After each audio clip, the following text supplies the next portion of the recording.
গল্প অতঃপর তুমি। রাইটার ইশরাত জাহান সুপ্তি। গল্পের 4তম অংশ। অভ্রর কথা শুনে স্যার একগাল হেসে বললেন, অভ্র, রোল নাম্বার 32 তোমার স্ত্রী? জি স্যার। নাম কি মা তোমার? অভ্রর কথায় বিদ্যমান আমার অবাকের মাত্রা এখনো কমেনি। স্যারের কথা কানে যাওয়ার পর অভ্রর থেকে দৃষ্টি সরিয়ে স্যারের দিকে তাকিয়ে নমনীয় স্বরে বললাম, অরু। অরু? বাহ, বেশ মিলেছে তো, অভ্র অরু। স্যার জোরে জোরে হাসতে লাগলেন। অভ্র আবারও বলল, স্যার, আজ কি কোনো ইম্পর্টেন্ট ক্লাস আছে? না, তেমন ইম্পর্টেন্ট তো কিছু নেই। এই একটু আগের পড়া টপিক নিয়েই আলোচনা করা হবে। স্যার, আজ তাহলে অরুকে কি আমি নিয়ে যেতে পারি? একটু দরকারি কাজ ছিল। জোবায়ের স্যার আবারও একগাল হেসে বললেন, না না, কোনো অসুবিধা নেই। তুমি নিয়ে যেতে পারো। অভ্র আমার দিকে তাকিয়ে স্মিত হাসি দিয়ে হাত ধরে গাড়িতে বসিয়ে দিল। স্যারের কথা শুনে আমি হতভম্ব হয়ে আছি।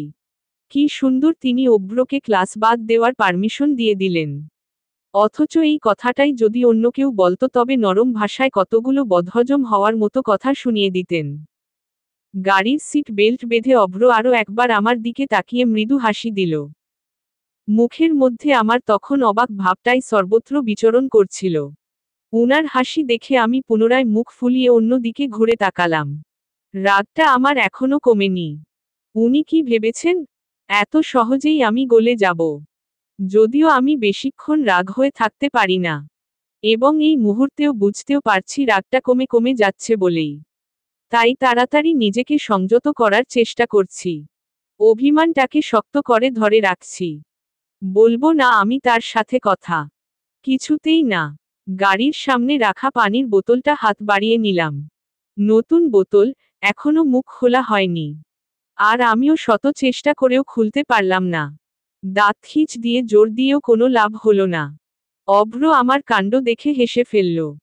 নজর সামনে রেখেই বা হাতটা বাড়িয়ে বলল, আমার হাতে দাও। আমি দিলাম না। পুনরায় জোর খাটাতে লাগলাম। ফলস্বরূপ যা হলো, বোতলের মাঝখানে অধিক চাপপ্রয়োগের ফলে ছিপিটা হুট করে খুলে যাওয়ায় কিছু পানি আমার মুখে ছিটকে পড়ল। অভ্র সম্মুখ দৃষ্টি রেখেই মুখ চেপে চেপে হাসতে লাগল। আমি সরু চোখে তার দিকে তাকালাম। কিছুক্ষণ পর আবারও তাকিয়ে দেখি তার মুখে এখনো সেই হাসি। ইস, এমন কি হয়েছে যে তার হাসি থামতেই চাইছে না? তার শয়তানি হাসি দেখে আমার গা জ্বলে গেল।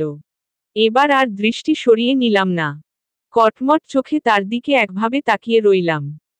তার দিকে তাকিয়ে থাকতে থাকতেই হঠাৎ আমার নজরে পড়ল তার ঘাড়ে বাম কানের ঠিক 2 ইঞ্চি নিচে একটি ছোট্ট কালো তিল আছে। কালো চুলের নিচে এবং হালকা আকাশী রঙের শার্টের উপরে ফর্সা ঘাড়ের মধ্যখানটায় কালো তিলটি একদম নজর কেড়ে রেখেছে। রাগী ভাব ভুলে এবার আমি ভ্যাবলার মতো তার ঘাড়ের দিকে তাকিয়ে রইলাম। অভ্র এখন নিচের ঠোঁটটি আলতো করে কামড়ে ধরে বাম দিকের রাস্তায় গাড়ি টার্ন করাই ব্যস্ত। তার এই তিলটি তো আগে কখনো খেয়াল করিনি। তিলটি উদ্ধার হওয়ায় এখন মনে হচ্ছে অভ্রর সৌন্দর্য যেন আরো দ্বিগুণ বেড়ে গেল। হঠাৎ আমার খেয়াল হলো আমি অনেকক্ষণ যাবৎ মুখ হা করে তার ঘাড়ের তিলটির দিকেই তাকিয়ে আছি। সঙ্গে সঙ্গে নিজেকে সংযত করে মুখের মধ্যে রাগী ভাবটা ফুটিয়ে তুলে সামনে তাকালাম।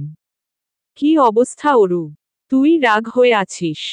রাগের মতো করেই থাকবি, আর তুই কিনা যার উপর রাগ করেছিস তার ঘাড়ের তিল খুঁটিয়ে খুঁটিয়ে দেখছিস। ইস, অভ্র যদি আমাকে এভাবে তাকিয়ে থাকতে দেখে ফেলতো তবে কি ভাবতো? সামনে তো তাকিয়েছি কিন্তু বারবার ঘুরে ফিরে আমার নজরটা শুধু সেই ছোট্ট তিলের দিকেই যাচ্ছে। শুধু একটু আরেকটু দেখতে ইচ্ছে করছে। তিলটায় মনে হচ্ছে কি যেন একটা আকর্ষণীয় ক্ষমতা আছে। আমাকে খুব করে টানছে। মনে মনে নিজেই নিজেকে একটা কঠিন গালি দিলাম। অরু, তুই যে এতটা বেহা আগে তো জানতাম না। একটা ছেলের দিকে কোনো মেয়ে এভাবে তাকিয়ে থাকে? তাকিয়ে থাকবে ছেলেরা। তুই দেখি মেয়ে জাতির নামটাই ডুবিয়ে ফেলবি। অভ্র যদি একবার বুঝে ফেলে তখন কি হবে? দোষটা কি শুধু আমার একার? দোষ তারও আছে।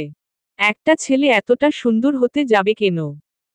আবার সেই সৌন্দর্য বাড়াতে অদ্ভুতভাবে ভ্রু কুঁচকে তাকাবে, নিচের ঠোঁট আলতো করে কামড়ে ধরবে, মিষ্টি করে হাসবে, হুটহাট করে ঘাড়ের মধ্যে থেকে একটি অতি মন করা তিল বেরিয়ে আসবে, এসব কি? সব সৌন্দর্য কি তার একাই নিয়ে যাওয়ার ইচ্ছা নাকি? নিজের উপর আর অভ্রর সৌন্দর্যের উপর চরম বিরক্ত হয়ে অবশেষে বাড়ি পৌঁছালাম।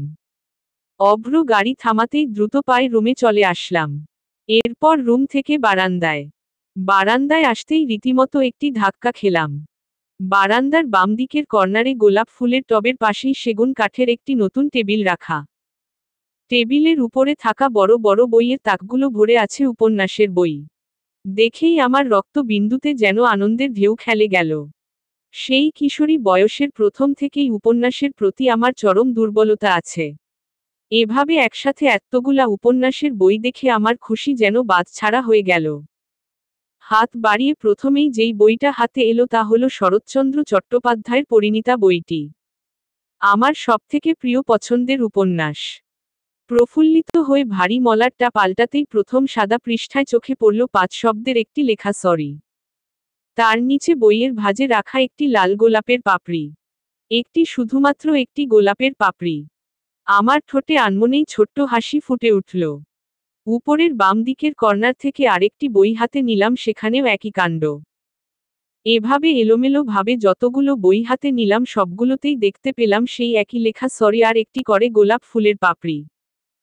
তাক ভর্তি বইয়ে তিনি ক্ষমাসূচক শব্দটি আর একটি গোলাপের পাপড়ি রেখে দিয়েছেন। এমন অদ্ভুত অদ্ভুত আইডিয়াগুলো তার মাথায় আসে কি করে? অদ্ভুত হলেও সুন্দর। খুব সুন্দর। সরি বলার সবথেকে সুন্দর উপায়। পেছনে ঘুরে দাঁড়াতেই দেখলাম অভ্র আর তুতুল কান ধরে মুখে একটা ইনোসেন্ট ভাব নিয়ে দাঁড়িয়ে আছে। আমি পেছনে ঘুরতেই অভ্র হাঁটু গেড়ে কান ধরেই মাটিতে বসে পড়ল। তুতুল এখনো দাঁড়িয়ে আছে বিধায় উনি তুতুলের মাথায় আস্তে করে একটা বাড়ি দিয়ে নিচে ইশারা করে বসতে বললেন। তুতুলও হাঁটু গেড়ে বসে পড়ে উনার দিকে সরু চোখে তাকিয়ে গম্ভীর গলায় বলল, মামা, বসার জন্য কিন্তু ডেইরি মিল্কের বড় প্যাকেটটা দিতে হবে। দুজনের কাণ্ড দেখে খিলখিল করে হাসতে লাগলাম। অভ্র আর তুতুল দুজনেই হকচকিয়ে আমার দিকে তাকালো। পরের দিন ভার্সিটি যেতেই শাওন কোথা থেকে দৌড়ে এসে বলল, Aru, I am really sorry. তুমি যে অভ্র ভাইয়ার বউ তা আমি একদমই জানতাম না। তুমি প্লিজ কিছু মনে করো না। অভ্র ভাই আমার উপর ভীষণ রাগ করেছে। শাওনের কথায় আমি বেশ হকচকিয়ে গেলাম। তোমাকে এই কথা কে বলেছে? কে আবার? অভ্র ভাই বলেছে। ভাইয়াকে একটু বলে দিবা, আমি শুধরে গেছি। যদি আমার বড় ভাইকে বলে দেয় তাহলে আমার আর রক্ষে নেই। আমাকে হতভম্ব বানিয়ে দিয়ে শাওন চলে গেল। আমি আরো একটু এগোতেই গেটের দারোয়ান ভাই আমার দিকে দৌড়ে এসে বললেন, ভাবি ভালো আছেন? কোনো অসুবিধা হইলে আমারে বলবেন। আমি অবাক হয়ে বললাম, ভাবি? হো, ভাবিই তো। আপনি আমগো অভ্র ভাইয়ের বউ, তাই আমাগো ভাবি লাগেন না। দারোয়ান ভাই যাওয়ার পর আরো অনেকেই আমাকে অভ্রর বউ বলে সম্বোধন করে গেল। আমি হতবাক হয়ে ক্যাম্পাসের মাঝে দাঁড়িয়ে রইলাম। কি আশ্চর্য! উনি কি ভার্সিটিতে এসে জনে জনে বলে গেছেন নাকি আমি তার বউ? অতঃপর তুমি। পর্ব 20। রাইটার ইশরাত জাহান সুপ্তি। 22। আকাশ ভেঙে বৃষ্টি নেমেছে। রাতের নিস্তব্ধতা ছেদ করে কানে আসা বাড়িধারার ঝমঝম শব্দ মনের কোনো গোপন কুঠুরিতে যেন অজানা সুর ছড়িয়ে দিচ্ছে। আমি বারান্দায় চলে এলাম। রাস্তায় জ্বলতে থাকা সোডিয়ামের আবছা আলো ঝরতে থাকা বৃষ্টির বড় বড় ফোঁটাকে স্পষ্ট করে ফুটিয়ে তুলছে। বৃষ্টির পানি ছুঁতে হাত বাড়িয়ে দিলাম। মুহূর্তেই ঠান্ডা পানিতে হাত ভর্তি হয়ে বাইরে উপচে আমার সিলভার রঙের চুড়িগুলো ভিজিয়ে গড়িয়ে পড়তে লাগলো। বৃষ্টির মাঝে মাঝে শীতল হাওয়া বইছে। আর সাথে আকাশ কাঁপিয়ে তোলা কঠিন বজ্রপাতের শব্দ তো আছেই। আমি হাত নামিয়ে পেছনে তাকালাম। অভ্র তুতুলকে বাথরুম থেকে বের করে নিয়ে এসে বিছানায় বসিয়ে দিল। তুতুল আজ ভীষণ জেদ চেপে বসেছে। আজকে তাকে মামা মামির সাথে ঘুমানো চাই মানে চাই। আরিশা আপু আর দুলাভাই অনেক জোরাজুরি করে, লোভ দেখিয়েও তুতুলের এই আবদার ফেরাতে পারেনি। শেষমেশ ক্লান্ত হয়ে আমাদের কাছে ঘুমাতে দিতে বাধ্য হলেন। আমিও বলে দিলাম, আমার কাছে ঘুমাতে দিতে। আপা আর দুলাভাই আজই এসেছিলেন আর তুতুল এমন একটা জেদ শুরু করে দিল। তুতুলের পরনে একটা লাল গেঞ্জি আর নেভি ব্লু কালারের 3/4 প্যান্ট। ঘুমানোর আগে পূর্ব প্রস্তুতি স্বরূপ মামার সাথে বাথরুমে গিয়ে কাজ সেরে এসে সে এখন গম্ভীর ভঙ্গিতে বসে মামার কথা শুনছে। তুতুলের গালগুলো এমনিতেই খুব সুন্দর ভরাট। আর যখন গম্ভীর হয় তখন ফর্সা গালগুলো দেখতে বেশ লাগে। মনে হয় ইচ্ছে মতো ফোলা গালগুলো টিপে দেই। আমি কাছে গিয়ে শুনতে পেলাম উনি বলছেন, তুতুল সোনা, তুমি এখানে অরুর সাথে ঘুমিয়ে পড়ো, ঠিক আছে? রাত অনেক হয়েছে, মামানিকে জ্বালাবে না। একদম দুষ্টমি করবে না। মনে থাকবে? তুতুল তার মিষ্টি স্বরে বলল, আমি মামানির সাথে ঘুমাবো, আর তুমি কোথায় ঘুমাবে মামা? তুতুলের প্রশ্নে অভ্র একটু ফিচকে হাসি দিয়ে বলল, আমি এই সোফায় ঘুমাবো। বিছানাটা একটু ছোট তো। তুমি আর অরু এখানে আরাম করে ঘুমাবে। এই বিছানা তো অনেক বড় মামা। মা বাবাও তো একসাথে ঘুমায় আমাকে নিয়ে এমনই এর সমান একটি বিছানায়। উনি একটু ঢোক গিলে ফ্যাকাশে হাসি দিয়ে বললেন, থাক, আজকে তোমরা এখানে আরামে ঘুমাও, আমি সোফায় ঘুমাবো। না, তুমি আমার আর মামানির সাথে এখানেই ঘুমাবে। অভ্র চোখ বড় বড় করে তুতুলের সামনে মুখ ফসকে বলে ফেলল, অসম্ভব। একই অবস্থা আমারও। তুতুলের কথায় বেশ হকচকিয়ে গেছি। এই ছেলে বলে কি, উনি আর আমি এক বিছানায় কি করে? ভাবতেই তো কেমন যেন লাগছে। তুতুল হাত ঝাঁকিয়ে জেদের ভঙ্গিতে বলল, না, তোমাকে এখানেই ঘুমাতে হবে। আমি তোমাদের দুজনের মাঝখানে ঘুমাবো। অভ্র বলল, তুতুল সোনা, গুড বয়। জেদ করে না। তুমি মামানির সাথে এখানে চুপচাপ ঘুমিয়ে পড়ো। তোমাকে আমি সকালে এত্তগুলা চকলেট দেব। আমিও তাল মিলিয়ে বললাম, হ্যাঁ বাবা, আমার সাথে এখন ঘুমাও। আমি তোমাকে অনেক সুন্দর সুন্দর গল্প শোনাবো। তুতুল এবার হাত পা ছুঁড়ে জেদ করে কান্না কান্না ভঙ্গিতে বলল, অসম্ভব। আমি কিনারে শোবো না। আকাশ কেমন গুরুম গুরুম করছে। যদি ভেঙে পড়ে যায়, তখন আমি তোমাদের মাঝখানে শোবো। শোবই। তুতুল জোরে জোরে চিৎকার করে কাঁদতে লাগলো। আমি আর অভ্র দুজনেই নানা প্রয়াসে ওর চিৎকার থামাতে লাগলাম। শেষমেশ বাধ্য হয়ে অভ্র বিছানায় একসাথে ঘুমাতে রাজি হয়ে গেল। কারণ তুতুল যেভাবে চেঁচামেচি শুরু করেছে তাতে দুলাভাই আর আরিশা আপু এই ছুটে এলো বলেই। তাছাড়াও তুতুল যদি একবার এই কথা বাইরে পাচার করে যে আমি আর অভ্র আলাদা ঘুমাই, তখন সবার কাছে ব্যাপারটা কেমন হবে। বিছানার ডান দিকে আমি তুতুলকে নিয়ে শুয়ে পড়লাম। অভ্র বেশ ইতস্তত করে বাম দিকে শুয়ে পড়ল। তুতুলের খুশি আর দেখে কে। মামা মামি দুজনকে দুপাশে পেয়েছে, এই খুশিতে সে হাততালি দিতে লাগল। বাইরে তুমুল ধারায় ঝরতে থাকা বৃষ্টির ঝমঝম শব্দের সাথে সেই হাততালির শব্দ শুনতে বেশ মিষ্টি লাগল। সকালের নরম আলো চোখে লাগতেই ঘুম ভেঙে গেল। ঘুমে আচ্ছন্ন চোখ খোলার আগেই হাতে একটা উষ্ণ স্পর্শ অনুভব করলাম। চোখ মৃদু খুলতেই দেখলাম তুতুলের গায়ে রাখা আমার একটি হাতের উপর অভ্র ঘুমের ঘোরে তার হাত রেখেছে। আর আমিও ওই হাতের একটি আঙুলকে শক্ত করে আঁকড়ে ধরে রেখেছি। উনার আর আমার দুজনের ঘুমই একসাথে ভেঙেছে। দুজনেই একসাথে হকচকিয়ে গিয়ে একজন আরেকজনের দিকে তাকালাম। এরপর দ্রুত গতিতে দুজনে হাত সরিয়ে নিলাম। দুজনেই বেশ লজ্জা পেয়ে গেলাম। আর এদিকে যার জন্য এই কাণ্ডটা ঘটল সে নিষ্পাপ ভঙ্গিতে মাঝখানে বেঘোরে ঘুমাচ্ছে। 23। তুতুলরা চলে গেছে দুদিন হলো। আজ দুপুরে আমাদের তুতুলদের বাসায় নিমন্ত্রণ। দুলাভাই আর আরিশা আপু অনেক করে বলে গেছেন অভ্রকে।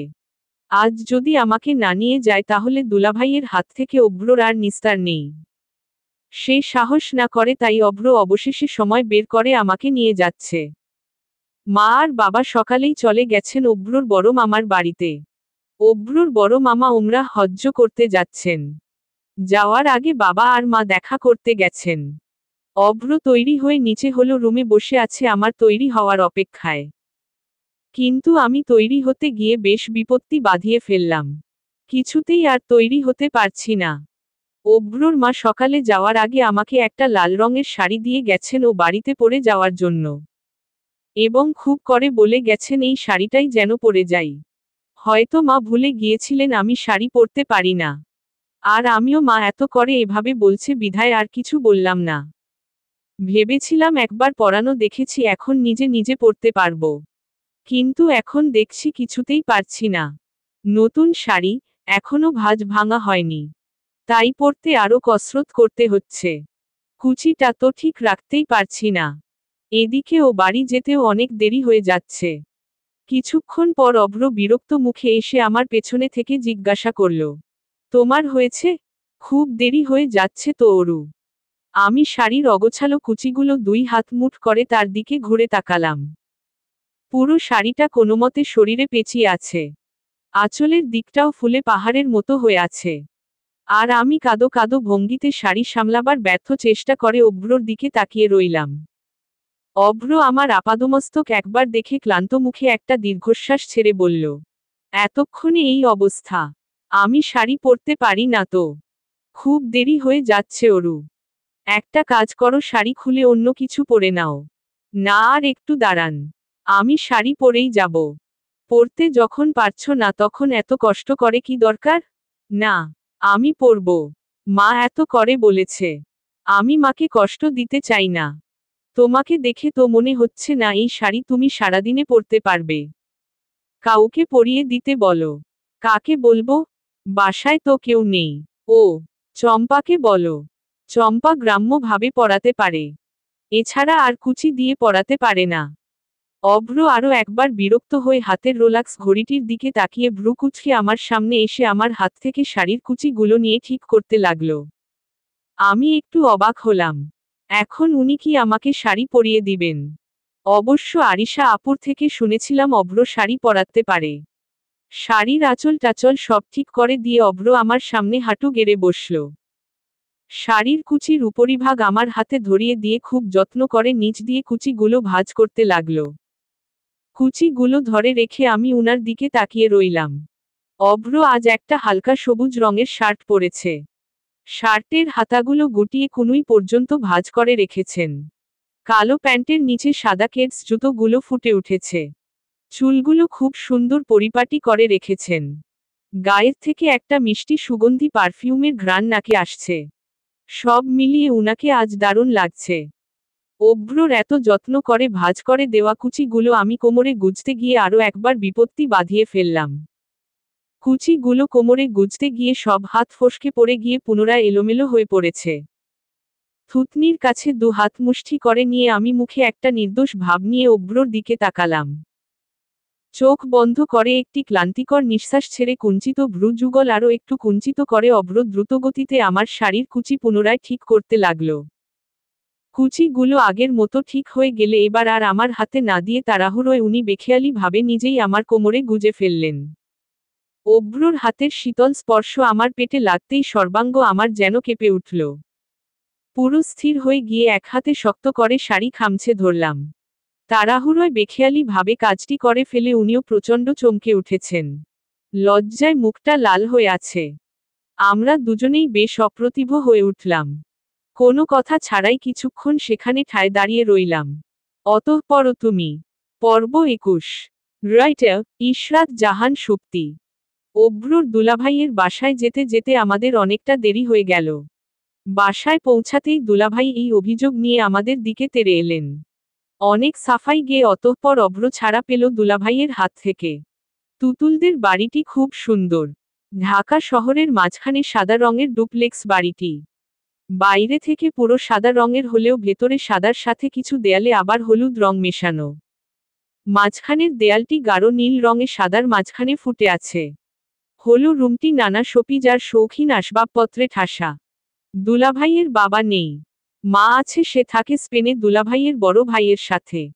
এই বাড়িতে আরিশা আপু আর দুলাভাই একাই থাকেন। আরিশা আপুর বিয়ে হয়েছে অভ্রর বিয়ের আরও 8 বছর আগে। দেরি করে আসায় বাসায় গিয়েই সোজা খাবার টেবিলে বসে পড়তে হলো। পুরো টেবিল ভরে আছে বিভিন্ন পদের খাবারে। খাবারের সুস্বাদু ঘ্রাণ পুরো ঘরময় ঘুরে বেড়াচ্ছে। আমরা টেবিলে বসে পড়ার পর আরিশা আপু চিংড়ি মাছের একটা আইটেম নিয়ে এলেন। দেখে মনে হচ্ছে মাত্রই চুলা থেকে নামানো হয়েছে। দুলাভাই বলে উঠলেন, এটা তোমার আপুর স্পেশাল আইটেম। একদম গরম গরম খেতে হয়। আমি বললাম, আপু আমাকেও শিখিয়ে দিবেন? অবশ্যই অরু। দেখেছ তুতুলের বাবা, একেই বলে ভালো মেয়ে। শেখার আগ্রহ আছে। তা তো আমরা জানিই আরিশা। আমার একমাত্র শালা সাহেবের বউ কি কখনো খারাপ হতে পারে? তোমার এই রান্নাটারও কোনো তুলনা হয় না। এর জন্য হলেও তোমার জ্বালাতন গুলা সহ্য করে থাকা যায়। আমি মুখে হাত দিয়ে মুচকি হাসলাম। আরিশা আপু দুলাভাইয়ের দিকে চোখ গরম করে তাকালেন। দুলাভাই একটা ঢোক গিলে খাবার বাড়ার দিকে নজর দিলেন। আমি বললাম, আপু আপনিও বসুন। না অরু, তোমরা খাও, আমি পরে খাবো। কেন আপু, আপনি বসুন না, সবাই একসাথে খাই। থাক, আমি পরেই বসবো, তোমরা এখন খাও। আমি বসলে তোমাদের বেড়ে খাওয়াবে কে? আপু আমরা কি পর যে আমাদের বেড়ে খাওয়াতে হবে? আমরা নিজেরা বেড়ে খেতে পারবো না? আপু আপনি খেতে বসুন, না হলে আমিও পরে খাবো। অভ্র বলল, আপু তুমি বসো তো, সবাই একসাথে খেয়ে ফেলি। আপু একটু মৃদু হেসে দুলাভাইয়ের পাশে খেতে বসে পড়লেন। আমরা 4 জন খেতে বসে পড়লাম। তুতুল টেবিলের পাশেই ফ্লোরে বসে চারপাশে খেলনা দুলনা ছড়িয়ে রেখে দুলাভাইয়ের ফোনে গেমস খেলছে। এত এত খাবারের আইটেম রাখা যে কোনটা ছেড়ে কোনটা খাবো কিছুই বুঝতে পারছি না। একটা দুটো পদ খেতেই তো আমার পেট ভরে গেল। আরিশা আপু বললেন, এ কি অরু, তুমি ইলিশ মাছ ভাজা খাচ্ছ না কেন? থাক আপু, খাবো না। কেন, ভালো লাগে না ইলিশ মাছ? ভালো লাগে, কিন্তু ইলিশ মাছে প্রচুর কাঁটা থাকে তো আমি বেছে খেতে পারি না।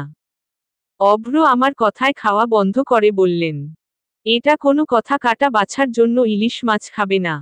কত সুস্বাদু একটা মাছ, দাও আমি কাঁটা বেছে দিচ্ছি।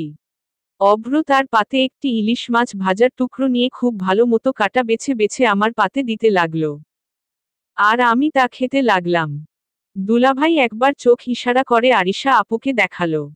অভ্র নিজের খাওয়া বাদ দিয়ে পুরো দমে আমার খাওয়ার পেছনে লেগে গেছে। বারবার এটা ওটা পাতে বেড়ে দিয়েই যাচ্ছেন। আমার কোনো বারণই শুনছেন না। আমি কি এত খেতে পারি নাকি? আমাদের খাবারের মাঝপথে দুলাভাই হঠাৎ অভ্রকে বললেন, অভ্র, তোর বিয়েতে তো আমার কোনো গিফট দেওয়া হয়নি। পরে সুযোগ পেলে তো আর এ নিয়ে খ্যাপাতে ছাড়বি না। আরিশা আপু বললেন, খ্যাপাবেই তো, একটা মাত্র শালা দাওনি কেন? এখন শুনবে সারা জীবন ভর খোটা। জি না শালার বোন, সেই সুযোগ আর আমি আপনার ভাইকে দিচ্ছি না।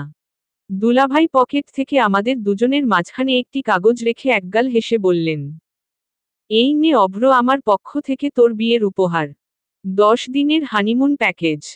দুলাভাইয়ের মুখে হানিমুনের কথা শুনে অভ্রর বিষম উঠে গেল। আর আমি চোখ বড় বড় করে মুখের খাবার যেন আর গিলতেই পারছি না। আরিশা আপু অভ্রর দিকে পানির গ্লাস বাড়িয়ে বললেন, সাবধানে দেখে খা। উনি এক চুমুকে পুরো গ্লাসের পানি শেষ করে ফেললেন। দুলাভাই বললেন, বান্দরবানে 10 দিনের জন্য হানিমুনে যাবি নেক্সট মান্থেই। এখন বল কিভাবে যাবি, বাই ট্রেন নাকি বাই প্লেন? অভ্র কিছুক্ষণ ইতস্তত বোধ করতে করতে বললেন, দুলাভাই, এখন তো সম্ভব না, এখন একটু ব্যস্ত আছি কাজে। এমন একটা মাইর দেব অভ্র যে দুলাভাইয়ের নাম ভুলে যাবি। ওই কাজ কি তুই শুধু একা করিস, আমরা করি না? নাকি আমরা বিয়ে বাচ্চা কাচ্চা হওয়ার পর কাজে ঢুকেছি? আমি আর কোনো কথা শুনছি না। নেক্সট মান্থ কয় তারিখে যেতে পারবি বল? আমাকে তো আবার কনফার্ম করতে হবে রে বাবা। দুলাভাই সমানে তাগড়া দিয়েই যাচ্ছেন। আমার আর অভ্রর মুখের অবস্থা হয়েছে দেখার মতো। দুজনেই পুরো জবুথবু হয়ে আছি। মাঝে মাঝে মনে হয় দুলাভাইয়ের জীবনের উদ্দেশ্যই হলো আমাকে আর অভ্রকে শুধু অপ্রীতিকর পরিস্থিতিতে ফেলে দেওয়া। আমাদের এই অবস্থা থেকে মুক্তি দিল তুতুলের হাতের ফোনটি। হঠাৎ বাজখাই গলায় বেজে ওঠা শুরু করল। দুলাভাই বললেন, তুতুল ফোনটা দিয়ে যাও। তুতুল দৌড়ে এসে বাবার হাতে ফোনটা দিয়ে পাশে দাঁড়িয়ে রইল।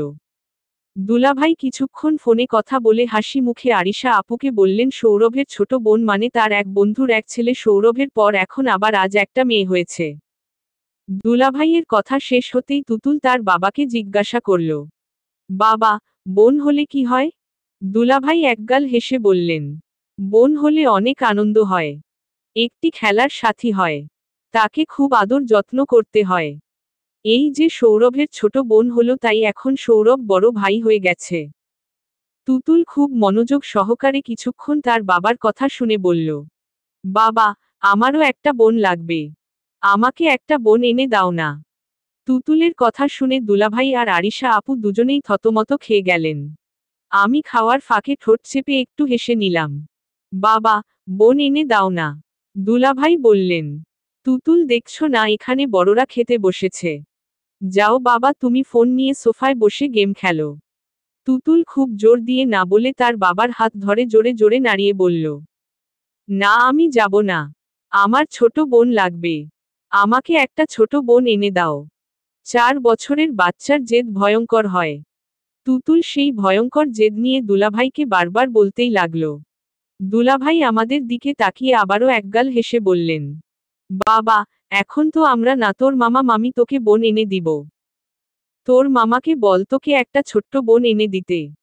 দুলাভাইয়ের কথায় তুতুল তার বাবার হাত ছেড়ে তার মামার হাত ধরে বলতে লাগল, ও মামা মামা, আমাকে একটা বোন এনে দাও না। আমিও সৌরভের মতো বড় ভাই হতে চাই। দাও না মামা। অভ্র পড়ে গেল বিপাকে। কি বলবে না বলবে কিছুই বুঝতে পারছে না। একটা জোরপূর্বক হাসি টেনে বলল, তুতুল সোনা, এসব কথা বলে না বাবা। যাও খেলতে যাও। না আমার একটা বোন লাগবে, লাগবেই। মামা আমাকে একটা বোন এনে দাও না। তুতুল বোন এনে দাও, বোন এনে দাও করে করে অভ্রকে পাগল বানিয়ে দিচ্ছে, আর এদিকে দুলাভাই হানিমুন হানিমুন করে। বেচারার অবস্থা শোচনীয়। দুদিকে সামাল দিতে দিতে তিনি অস্থির হয়ে পড়ছেন। আর আমার কথা আর নাই বা বললাম। সেই যে মাথা নিচু করেছি আর উঠায়নি। দুলাভাই থামার নামই নিচ্ছেন না। তার অবস্থা দেখে মনে হচ্ছে যে তিনি এখনই আমাদের দুজনকে ধরে বেঁধে হানিমুনে পাঠিয়ে দিবেন। অতঃপর তুমি। পর্ব 22। রাইটার ইশরাত জাহান সুপ্তি। দুলাভাইয়ের হাত থেকে ছাড়া পেতে অভ্রকে অনেক কলকব্জা নাড়াতে হলো। অবশেষে আমার ফার্স্ট সেমিস্টারের ইনকোর্স পরীক্ষার বাহানা দিয়েই হানিমুনটাকে কিছু দিনের জন্য পোস্ট পেন্ডিং করা সম্ভব হলো। ও বাড়ি থেকে আমরা বের হলাম শেষ বিকেলের দিকে। আরিশা আপু অনেক করে থেকে যেতে বলেছিলেন। মূলত অভ্র দুলাভাইয়ের হানিমুন শব্দটার জ্বালায় পড়েই বাহানা কাটিয়ে থেকে যাওয়া ব্যাপারে নাকচ করে দিলেন। থেকে যাওয়া মানেই রাত অবধি দুলাভাইয়ের হানিমুন নিয়ে জোর জবরদস্তি সহ্য করা। ও মাই গড, অসম্ভব। আমি তো তবুও শালকের বউ হিসেবে তার উদ্ভট মজার থেকে যতটুকু ছাড় পাই, কিন্তু অভ্রকে তো সারাদিন কানের কাছে পুরোটাই শুনতে হয়। সোজাসাপটা যে কিছু বলে দিবে তাও সম্ভব না। কেন যাবি না? কি সমস্যা? 101টা প্রশ্নের বাহার সবাই খুলে বসবে। গাড়ি চালিয়ে আমরা একটি দিঘির পাড়ের দিকে এসে পড়লাম। দিঘির স্বচ্ছ পানিতেও পরন্ত বিকেলের রক্তিম আভা ছড়িয়ে পড়েছে। মাঝে মাঝে কম্পিত মান পানিতে নড়ে উঠা সেই লালখণ্ডের প্রতিফলন দেখতে ভারী সুন্দর লাগছে। আমি মুগ্ধ চোখে গাড়ির জানালা দিয়ে সেই সৌন্দর্য দেখতে লাগলাম। জানালা গলিয়ে চলে আসা ঠান্ডা হাওয়া আমার সম্মুখের চুলগুলোকে এলোমেলো করে দিতে লাগল। উনার দিকে তাকিয়ে দেখলাম এত সব সৌন্দর্যের কোনো দিকেই তার খেয়াল নেই। উনি সামনে তাকিয়ে নিজের সমস্ত ধ্যানমগ্ন লাগিয়ে গাড়ি চালাচ্ছেন। তার এই কুছ পরোয়া নেহি ভাবটা দেখে আমি একটু নাক ফুলালাম। কানের কাছে গিয়ে জোরে একটা ডাক দিয়ে বললাম, শুনছেন? অভ্র কানে হাত দিয়ে বললেন, এত জোরে ডাকছ কেন? আমি কি কানে শুনি না? গাড়িটা একটু থামান না। কেন? কেন আবার জিজ্ঞাসা করতে হয়? দেখছেন না বাইরেটা কত সুন্দর। এমন সুন্দর জায়গায় এসে কেউ না থেমে আবার যেতে পারে। কেউ না পারলেও আমাদের পারতে হবে। এখানে এখন থামলে পৌঁছাতে অনেক রাত হয়ে যাবে। তার উপর যদি আবার জ্যামের কবলে পড়ি তবে তো আর কথাই নেই। রাত হয়ে গেলে হবে। এর জন্য এত সুন্দর একটি জায়গা না দেখেই চলে যাব। উনি আমার কথাটাকে বিকৃত করে বললেন, রাত হয়ে গেলে হবে। তারপর অনেক রাতে গিয়ে পড়া লেখা করবেটা কে শুনি? অরু, তোমার মাথায় কোনো চিন্তা নেই কয়দিন পর যে তোমার এক্সাম। এক্সামের আরও 1.5 মাস বাকি। এখন থেকে এত সিরিয়াস হবার কি দরকার? আমার রেজাল্ট তো মোটামুটি খারাপ হয় না। এখন থেকেই যদি ভালো মতো পড়াশোনা করো তবে যেই রেজাল্ট পাও তার থেকেও ভালো রেজাল্ট পাবে। উনি গাড়ি না থামিয়ে পড়ালেখা নিয়ে পড়ে গেলেন বলে আমি একটু মুখ ভার করে বললাম, এত ভালো রেজাল্ট দিয়ে করব কি? গিনিস বুকে তো আর নাম লেখাতে যাব না। গিনিস বুকে নাম লেখাতে হবে না। নিজের পায়ে দাঁড়াতে পারলেই চলবে। অরু, তোমাকে অনেক পড়ালেখা করে নিজের একটা পরিচয় বানাতে হবে। মেয়েদের সেলফ ডিপেন্ড হওয়াটা খুব প্রয়োজন। আমি একটু দুষ্টুমির ছলে বললাম, কেন, আপনি বুঝি হাঁপিয়ে উঠেছেন? আমি যতদিন আছি তোমার কোনো অসুবিধা আমি হতে দিব না। এই বিশ্বাস রাখো। কিন্তু ধরো আমার যদি কিছু একটা হয়ে যায়। আমি চাই না তখনও তোমার কোনো অসুবিধা হোক। তুমি যেন নিজের উপর ডিপেন্ড থাকো। মেয়েদের সেলফ ডিপেন্ড হওয়া নিয়ে তার কথাগুলো শুনতে ভালো লাগছিল, কিন্তু তার শেষোক্ত কথাগুলো শুনে আমার চোখ আংশিক ছল ছল করে উঠল। হঠাৎ যেন মনটা ভীষণ খারাপ হয়ে গেল। উনি যেন বুঝতে না পারেন তাই চুপচাপ জানালার বাইরে তাকিয়ে রইলাম। তখনই গাড়ির ব্রেক কষার শব্দ টের পেলাম। অবাক হয়ে উনার দিকে তাকানোর আগেই উনি দরজা খুলে বাইরে বেরিয়ে এসে আমার পাশের দরজাটি খুলে বের হতে বললেন। আমি অবাক হয়ে বললাম, গাড়ি থামালেন কেন? বাসায় চলুন। আই থিংক 5 মিনিট ঘুরলে কিছু হবে না। না থাক, চলুন তো বাসায় চলে যাই। অভ্র আর কিছু না বলে আমার হাত ধরে গাড়ি থেকে টেনে বের করে নিয়ে আসলো। আমি হতভম্ব হয়ে গেলাম। জায়গাটা আসলেই সুন্দর। দিঘিটা অনেক বড়। মাঝ বরাবর আবার একটি কাঠের চওড়া পুল আছে। দিঘির আশেপাশে বিভিন্ন খাবারের ভ্যানগাড়ি এসে বসে আছে। অনেকেই ঘুরতে এসেছেন।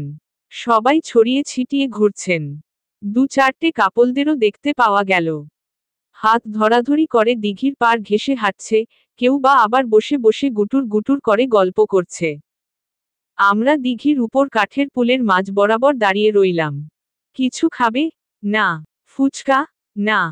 আমার দিকে একটু ভ্রু কুঁচকে তাকিয়ে অভ্র ঝট করে আমার হাত ধরে পুলটার কিনার ঘেঁষে দাঁড়া করিয়ে দিল। উনি হাতটা ছেড়ে দিলেই আমি শেষ। এই স্বচ্ছ পানিতে মিলিয়ে যেতে সময় লাগবে না। সুন্দর হলেও দিঘির পানির গভীরতা অনেক। তার উপর আমি সাঁতার পারি না। আমি আতঙ্কে চমকে উঠে চোখ বড় বড় করে এদিক ওদিক তাকাতে লাগলাম। এ কি করছেন?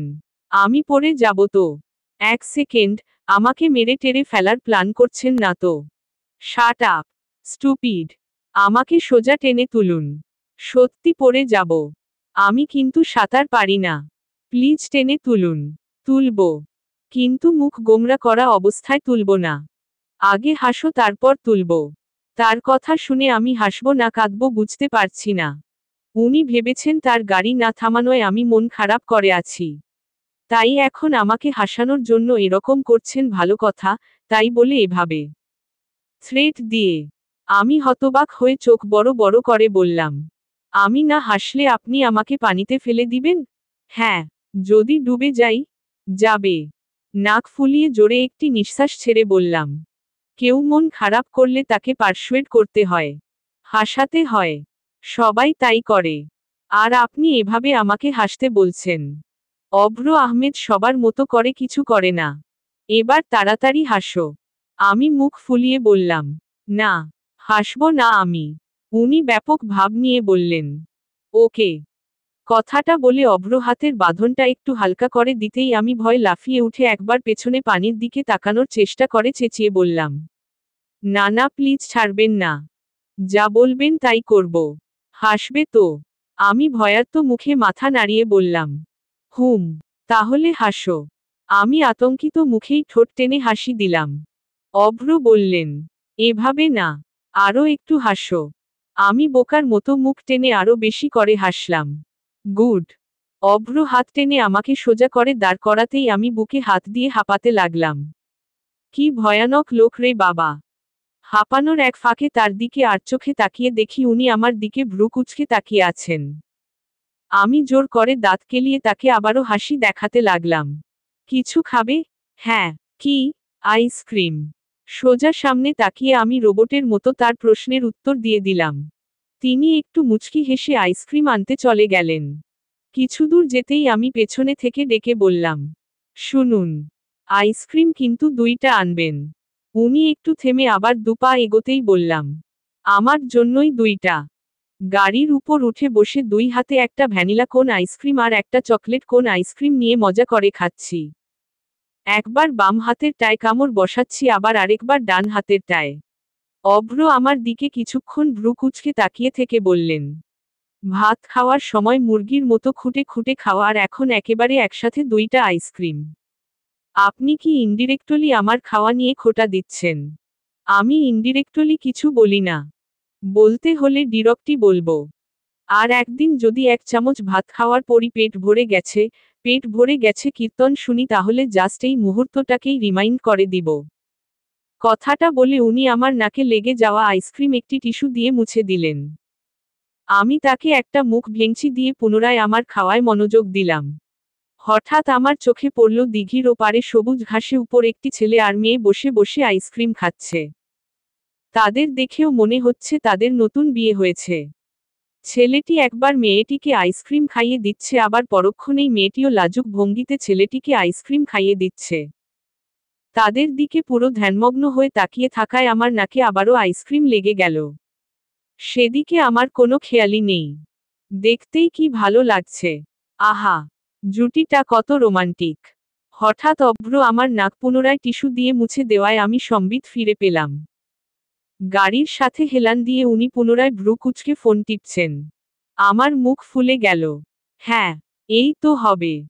সবার বর কত রোমান্টিক ভাবে তাদের বউকে আইসক্রিম খাইয়ে দিবে, আর আমার বর আমাকে বাচ্চাদের মতো টিস্যু দিয়ে নাকে লেগে থাকা আইসক্রিম মুছে দিবে।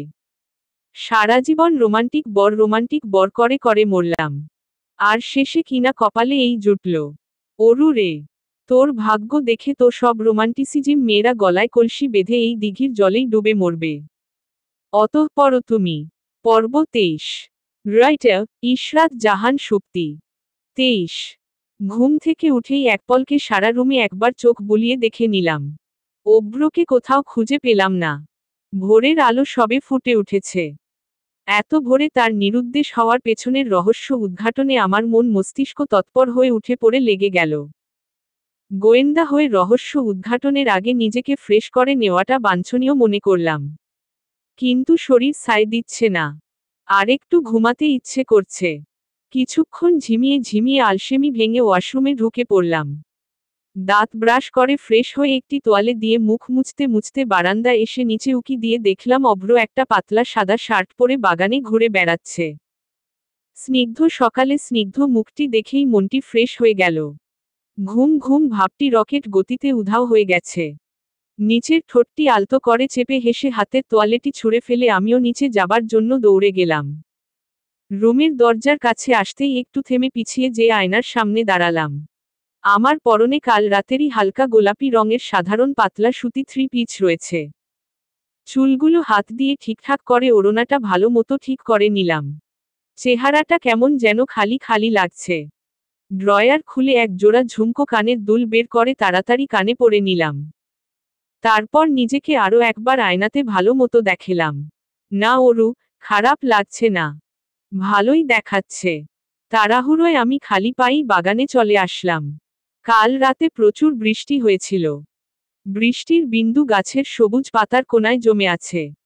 সকালের মিষ্টি নরম সূর্যের আলো সেই জমে থাকা বৃষ্টির ফোঁটায় যেন আটকে গিয়ে মুক্তোর মতো চিকচিক করছে। আবার মাঝে মাঝে হঠাৎ টুপ করে গাতার গায়ে থেকে গড়িয়ে পড়ছে। অভ্র প্যান্টের পকেটে দুহাত ঢুকিয়ে হেঁটে হেঁটে হয়তো প্রকৃতির সেই সৌন্দর্যকেই উপভোগ করছেন। ভেজা ঘাসে আস্তে আস্তে পা ফেলে আমি লুকিয়ে লুকিয়ে তার পেছনে গিয়ে বাম কাঁধে হাত দিয়ে একটি টোকা দিলাম। তিনি বাম কাঁধের দিকে দেখতেই আবার ডান কাঁধে টোকা দিলাম।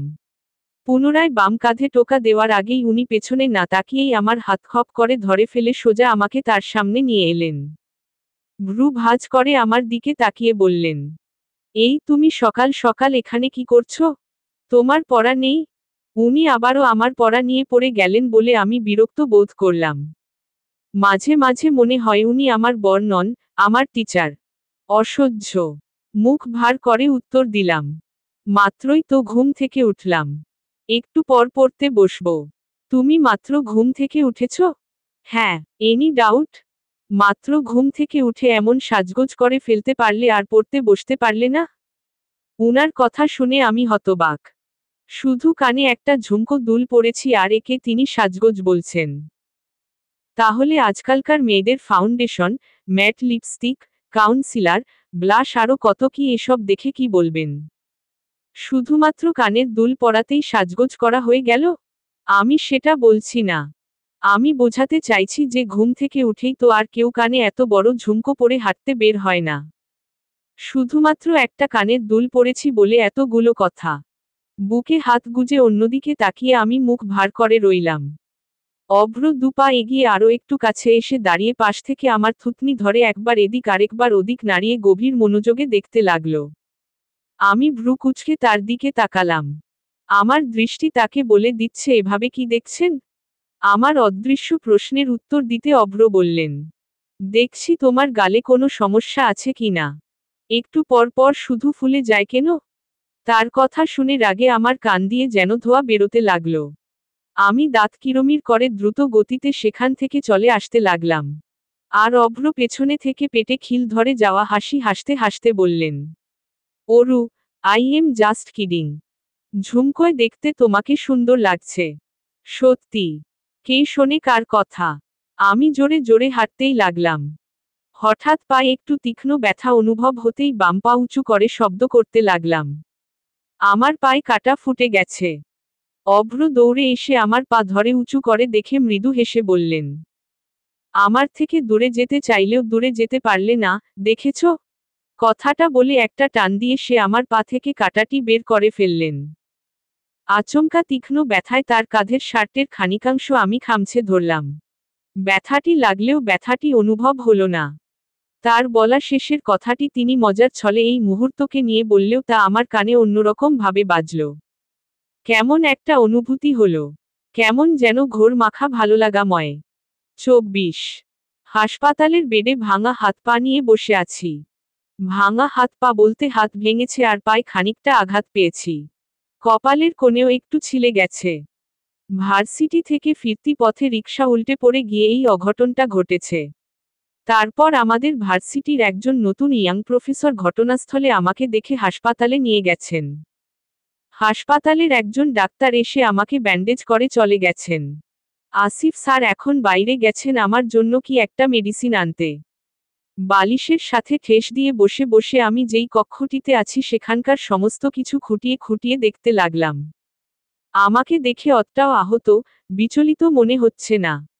এমন সময় অভ্র ঝড়ের গতিতে রুমে প্রবেশ করে আমাকে ধরে উদ্বিগ্ন মুখে দেখতে লাগল। তাকে দেখে আমি প্রথমে চমকে উঠে তারপর থমকে গেলাম। তার মুখের এই কি অবস্থা! এলোমেলো চুল, ফ্যাকাশে চাহনি, শুকনো মুখ। মনে হচ্ছে আমার অ্যাক্সিডেন্ট নয়, তার উপরই রীতিমতো একটা বড়সড় ঝড় বয়ে গেছে। উনি আমার গালে দু হাত রেখে আতঙ্কিত মুখে অস্থির হয়ে বলতে লাগলেন, অরু, তুমি ঠিক আছে তো? খুব বেশি ব্যথা করছে? সব আমারই দোষ। আমি যদি তোমাকে আনতে যেতাম। আমি চোখ বড় বড় করে হতবিহ্বল হয়ে তার কাণ্ড দেখতে লাগলাম। অভ্রর পেছনে পেছনে কম বয়স্ক একজন ইন্টার্ন মেয়ে ডাক্তার শুকনো মুখে প্রবেশ করল। অভ্রর পেছনে দাঁড়িয়ে বলল, থ্যাঙ্ক গড, স্যার আপনি আপনার ওয়াইফকে পেয়েছেন। আমার একটু ভ্রু কুঁচকে গেল। উনি আমাকে খুঁজে পেয়েছেন, এতে এই ডাক্তারের এত খুশি কিসের? এরপর সেই ইন্টার্ন ডাক্তার থেকে যা শুনলাম তাতে আমি বাকরুদ্ধ হয়ে গেলাম। কারণ ডাক্তারটি যা বলল তা হলো এই, অভ্র পাগলের মতো ছুটতে ছুটতে হাসপাতালে এসেছে। এরপর আমাকে খুঁজে না পেয়ে আরও অস্থির হয়ে গেছেন। আজ অরু নামের তিনজন এই হাসপাতালে অ্যাডমিট হয়েছিল বিধায় আমাকে খুঁজে দিতে রিসিপশনিস্টের একটু সময় লেগেছিল, আর এতটুকু সময়ে উনি নিজে পাগল হয়েছেন এবং পুরো হাসপাতাল শুদ্ধ নার্স, ডাক্তারদের পাগল বানিয়ে ছেড়েছেন। ডাক্তারদের সাথে রাগারাগি, চিৎকার, চেঁচামেচি করে একাকার করে ফেলেছেন। আমাকে এত সব কথা বলায় অভ্র একটু বিরক্ত হয়ে ডাক্তারটির দিকে তাকালো, আর তাতেই সেই মেয়ে ডাক্তারটি ভয় পেয়ে সেখান থেকে চলে গেল। অভ্র সেই মুহূর্তেই আমাকে বাড়ি নিয়ে যাওয়ার জন্য অস্থির হয়ে পড়লেন। তার মতে এত সব পেশেন্টের মাঝে ডাক্তাররা আমার ভালোমতো ট্রিটমেন্ট করতে পারবে না। তাই উনি বাসায় নিয়ে গিয়ে ডাক্তার ডেকে নিজ দায়িত্বে আমার খেয়াল রাখবেন। তার জোরাজোরিতে ডাক্তারও রাজি হয়ে গেল। অভ্র গেছে কিছু ফর্মালিটি পূরণ করতে। উনি আমাকে যাওয়ার আগে এখান থেকে এক চুলো নড়তে মানা করেছিলেন।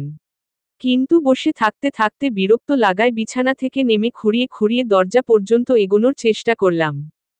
2 কদম আগাতেই পা আর সায় দিল না। পড়ে যেতে লাগলাম।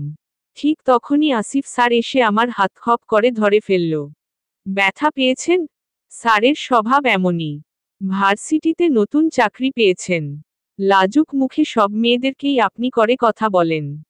আমি একটু হাসবার চেষ্টা করে স্যারের প্রশ্নের উত্তর দেওয়ার জন্য বললাম, না স্যার, আমি ঠিক আছি। ঠিক সেই সময় অভ্র চলে আসলো। আমাদের দুজনের দিকে এক পলক তাকিয়ে দ্রুত এগিয়ে এসে ঝট করে স্যারের হাত থেকে আমার হাত ছাড়িয়ে নিজের কাছে নিয়ে বললেন, ধন্যবাদ প্রফেসর। শুনলাম আপনি অরুকে হাসপাতালে নিয়ে এসেছেন। তার জন্য অনেক অনেক ধন্যবাদ। আমাকে 2 হাত দিয়ে আগলে ধরে অভ্র আসিফ স্যারকে কথাগুলো বলতে লাগলো আর আমি ভ্রু কুঁচকে অভ্রর দিকে তাকিয়ে রইলাম। অভ্র মুখে স্যারকে ধন্যবাদ বললেও একটু আগে তার ঝট করে স্যারের হাতটা আমার থেকে ছাড়িয়ে নেওয়াটা দেখতে মোটেও সৌজন্যমূলক ছিল না। এবং তার কথার ধরন এখনো যথেষ্ট অন্যরকম লাগছে। আমি যতটুকু জানি অভ্র যথেষ্ট সৌজন্যমূলক। কেউ উপকার করলে তার প্রতি প্রচুর কৃতজ্ঞতা দেখান। তবে আজ তার হলোটা কি? Hair is a big mystery. অতঃপর তুমি। পর্ব 24। রাইটার ইশরাত জাহান সুপ্তি। 25। দরজা খুলে আমাকে দেখেই চম্পা একটা জোরে কান ফাটানো চিৎকার দিয়ে উঠল। অভ্র চম্পাকে একটা ধমক দিল। কিন্তু আজ চম্পার ধমকে কোনো ভ্রুক্ষেপ হলো বলে মনে হলো না। সে সেভাবেই দ্বিতীয়বার চিৎকার করে বলে উঠল, ও খালাম্মা, দেইখা যান আফামনির কি হইয়া গেছে। চম্পার উপর আমি কিঞ্চিত বিরক্ত বোধ করলাম। ও এখানে মাকে ডাকছে কেন? অভ্র আমাকে কোলে করে দাঁড়িয়ে আছে, এই অবস্থায় শাশুড়ির সামনে থাকাটা যথেষ্ট লজ্জাজনক। চম্পার চিৎকারের জোরে মা হন্তদন্ত হয়ে রুম থেকে বের হয়ে আসলেন। পেছনে পেছনে বাবাও চলে আসলেন। তারা আমাকে হাতে পায়ে ব্যান্ডেজ অবস্থায় দেখেই অস্থির হয়ে পড়লেন। কি হয়েছে? কিভাবে হয়েছে? প্রশ্ন করে করে অভ্রকে অতিষ্ঠ করে তুললেন। অভ্র আমাকে প্রথমে রুমে নিয়ে গিয়ে বিছানায় আধশোয়া করে রেখে তারপর সবার প্রশ্নের উত্তর দিলেন। বাবা আর মা দুজনেই খুব চিন্তায় পড়ে গেল। আমি হাসিমুখে বললাম, বাবা, এত চিন্তা করবেন না। ডাক্তার বলেছে হাতে অত বড় সমস্যা হয়নি। কিছুদিন পরই ঠিক হয়ে যাবে। কিছুক্ষণ পর বাবা মা চলে গেলে অভ্র দরজা লাগিয়ে আমার কাছে এসে বললেন, অত বড় সমস্যা না তাই না? হাত ভেঙে বসে আছো আর বলছো কোনো বড় সমস্যা না। ছোট সমস্যা না বড় সমস্যা তা আমি বুঝবো, তুমি এখন একদম রেস্টে থাকবে। আর এই চঞ্চলতাটা একটু কমাতে হবে। তোমার হাত পা 2 জায়গাতেই চোট লেগেছে অরু। উনি আমাকে বাচ্চাদের মতো করে বোঝাতে লাগলেন। আর আমিও বাচ্চাদের মতো মুখ করে তার নির্দেশনা শুনতে লাগলাম। উনাকে দেখতে খুবই ক্লান্ত লাগছে। এসি থাকা সত্ত্বেও কিভাবে ঘামছেন, বোঝাই যাচ্ছে প্রচুর ভয় পেয়ে গিয়েছিলেন। আমার একবার মনে হলো তার মাথায় হাত দিয়ে তার এলোমেলো চুলগুলো ঠিক করে দেই। সব বলা শেষ হলে উনি হাত দিয়ে কপালের ঘাম মুছে বললেন, বুঝেছ অরু? আমি বললাম, অনেক বুঝেছি। এবার আপনি এসব ছেড়ে আমার পাশে একটু বসুন তো। অভ্র আমার পাশে বসে পড়ল। উনার শুকনো মুখটা দেখেই আমার খুব মায়া লাগল। উনি আমার এত খেয়াল রাখেন কিভাবে? মনে মনে বললাম, অভ্র আপনি এত ভালো কেন? আমার চোখে পানি চলে আসলো। অভ্র বলল, অরু, তোমার কিছু লাগবে? আমি মাথা ঝাঁকিয়ে হ্যাঁ বললাম। উনি বললেন, এ কি? তোমার চোখে পানি কেন? খুব বেশি ব্যথা করছে? আমি মাথা ঝাঁকিয়ে না বললাম। আর বললাম, একটা জিনিস লাগবে। উনি উদ্বিগ্ন হয়ে বললেন, কি? বলো। আমার সামনে যে আছে তার মুখে হাসি লাগবে। উনি মৃদু হেসে উঠলেন। আমার মাথায় আস্তে করে একটা বাড়ি দিয়ে বললেন, পাগলি, হাত পা ভেঙে বসে থেকেও মাথা থেকে দুষ্টুমি যায় না। আমিও আহ্লাদি চোখে তাকিয়ে মুখ চেপে হাসলাম। অভ্র বললেন, তোমার প্রেসক্রিপশনটা যেন কোথায় রাখলাম? আমি অস্ফুট স্বরে বলতে লাগলাম, আচ্ছা, আমি যদি আজ মারা যেতাম তাহলে আপনি কি করতেন? উনি প্রেসক্রিপশন খোঁজায় ব্যস্ত থাকায় আমার কথা শুনতে পেলেন না। আমিও আরেকবার জোরে কথাটি আর বললাম না। কেন যেন আমি মরে যেতে পারতাম এই মুহূর্তে, এই মানুষটির সামনে থাকতে পারতাম না, এই কথাটি আমার আর ভাবতে ইচ্ছে করছে না। আমার শুধু এই মুহূর্তে অভ্রর দিকে তাকিয়ে থাকতে ইচ্ছে করছে। শুধুই অভ্রর দিকে। 26। ওয়াশরুমের সামনে এসে অভ্র আমাকে কোল থেকে নামিয়ে দিলেন। আমি খোঁড়াতে খোঁড়াতে ভেতরে চলে গেলাম। উনি বাইরে দাঁড়িয়ে রইলেন। পা টেনে টেনে হাঁটতে আসলেই কষ্ট হচ্ছে। পায়ের ব্যথায় আমি একটু করে উঠলাম। অভ্র বাইরে থেকে বললেন, অরু, তুমি কি ঠিক আছো? আমি ভেতর থেকে বললাম, হ্যাঁ। কিছুক্ষণ থেমে উনি বললেন, অরু, তোমার সমস্যা হলে আমি কি ভেতরে আসব? আমি দ্রুত বলে উঠলাম, না। অভ্র আর কিছু বলল না। কিছুক্ষণ পর আমি বের হলে আমাকে হাত ধরে আবার বিছানায় বসিয়ে দিল। একটি পানির গ্লাস আর সাথে একগাদা ঔষধ নিয়ে এসে আমার সামনে বাড়িয়ে দিল। আমি ঔষধ দেখে করুণ মুখে তার দিকে তাকালাম। ঔষধ খেতে খেতে আমি আসলেই ক্লান্ত। এমন চেহারা বানিয়ে লাভ নেই অরু। একদিনও সম্পূর্ণ না যেতেই ঔষধ খেয়ে ক্লান্ত হলে তো চলবে না। আমি সত্যিই এত বড় ঔষধ খেতে পারবো না।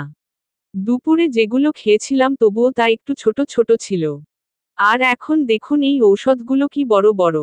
আমার গলায় আটকে যায়। সত্যি খুব খারাপ লাগে। আমার কথায় অভ্র একটা কাজ করল।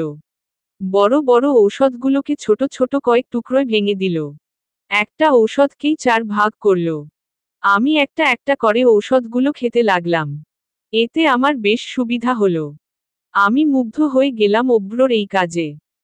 ঔষধ নিয়ে আজীবন সবাই শুধু আমাকে ধমকে ধামকে খাওয়ার জন্য জোর করে গেছে, কিন্তু কেউ তো আজ অবধি এভাবে আমার সমস্যা বুঝে কষ্ট করে ঔষধ ভেঙে ভেঙে খাওয়ায়নি।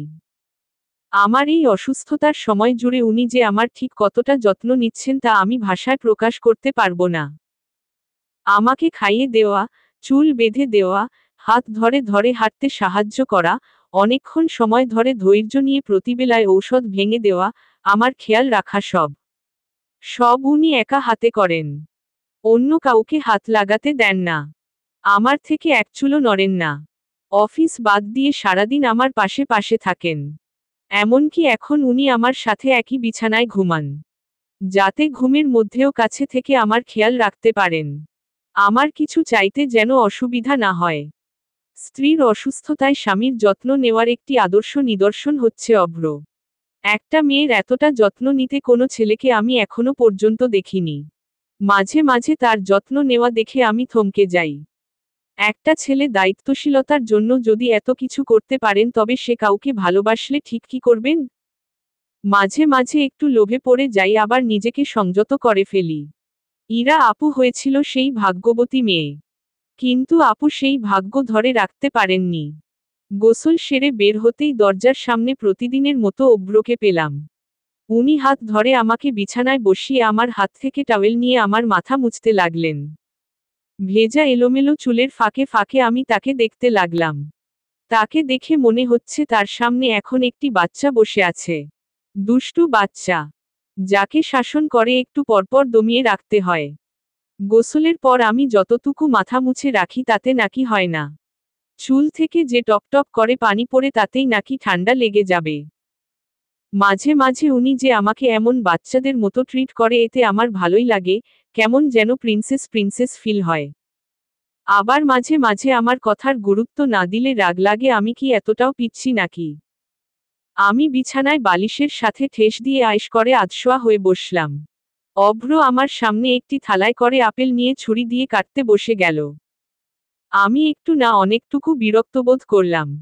জানি বলে কোনো লাভ নেই তাই কিছু বললাম না। এই কয়দিনে ফলমূল খেতে খেতে আমি অতিষ্ঠ। আমি এখন অনেকটাই ঠিক হয়েছি। আস্তে আস্তে নিজে হাঁটতে পারি। হাতও মোটামুটি নাড়াতে পারি, তবুও অভ্র এসব অখাদ্য থেকে মুক্তি দিচ্ছে না। আমি একবার তার হাতের দিকে আরেকবার তার মুখের দিকে তাকালাম। অভ্র একটি অ্যাশ কালারের টি শার্ট পরে গভীর মনোযোগ দিয়ে ফল কাটছে।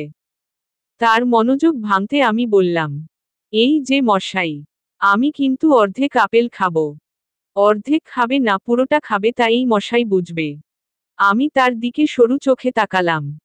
চম্পাকে বলবেন নিচের বসার ঘরটা ভালো মতো ঝেড়ে মুছে সাজিয়ে রাখতে।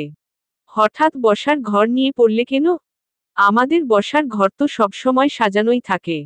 উহু, আরও গোছগাছ রাখতে হবে। নিউজ রিপোর্টাররা আসবে, সুন্দর দেখাতে হবে না। উনি ভ্রু কুঁচকে বললেন, নিউজ রিপোর্টাররা আসবে মানে? হুম, আসবেই তো। কয়দিন পরই নিউজ রিপোর্টাররা এ বাড়িতে এসে হট নিউজ বানিয়ে নেবে না যে অভ্র নামের একজন ভদ্রলোক কিভাবে তার স্ত্রীকে ফল খাইয়ে খাইয়ে ফলের বস্তা বানিয়ে ফেলেছে। আমার কথায় অভ্র আরও কিছুক্ষণ ভ্রু কুঁচকে তাকিয়ে থেকে হঠাৎ জোরে জোরে হাসতে লাগলেন। অরু, সিরিয়াসলি, তুমি এত মজার মজার কথা বলো কি করে? এমন অবস্থার মধ্যেও কেউ এভাবে কথা বলতে পারে? আমি মুগ্ধ চোখে তার হাসি দেখতে লাগলাম। অট্টহাসি থেমে গেলেও ঠোঁটের কোণায় এখনো সেই হাসির ছটাক লেগে আছে। ভাবাবেগ প্রকাশে এখনো চোখগুলো চিকচিক করছে। সেই মণিমুগ্ধকর রূপ নিয়ে তিনি আবারও আপেলগুলোকে পিচপিচ করতে লেগে গেলেন। আপনাকে কি কেউ কখনো বলেছে আপনি অতিরিক্ত শব্দটার চাইতেও একটু বেশি সুন্দর? আমার কথায় তিনি লাজুক ভঙ্গিতে মুচকি হেসে উঠলেন। আমি ভ্রু কুঁচকে গম্ভীর হওয়ার ভান ধরে বললাম, এভাবে হাসবেন না। নয়তো একদিন দেখবেন মেয়েদের হার্ট অ্যাটাক হওয়ার অপরাধে আপনাকে পুলিশ ধরে জেলে ঢুকিয়ে দেবে। উনি আমার নাক ধরে মৃদু টেনে বললেন, তুমি যে খুব দুষ্ট এটা কি তুমি জানো?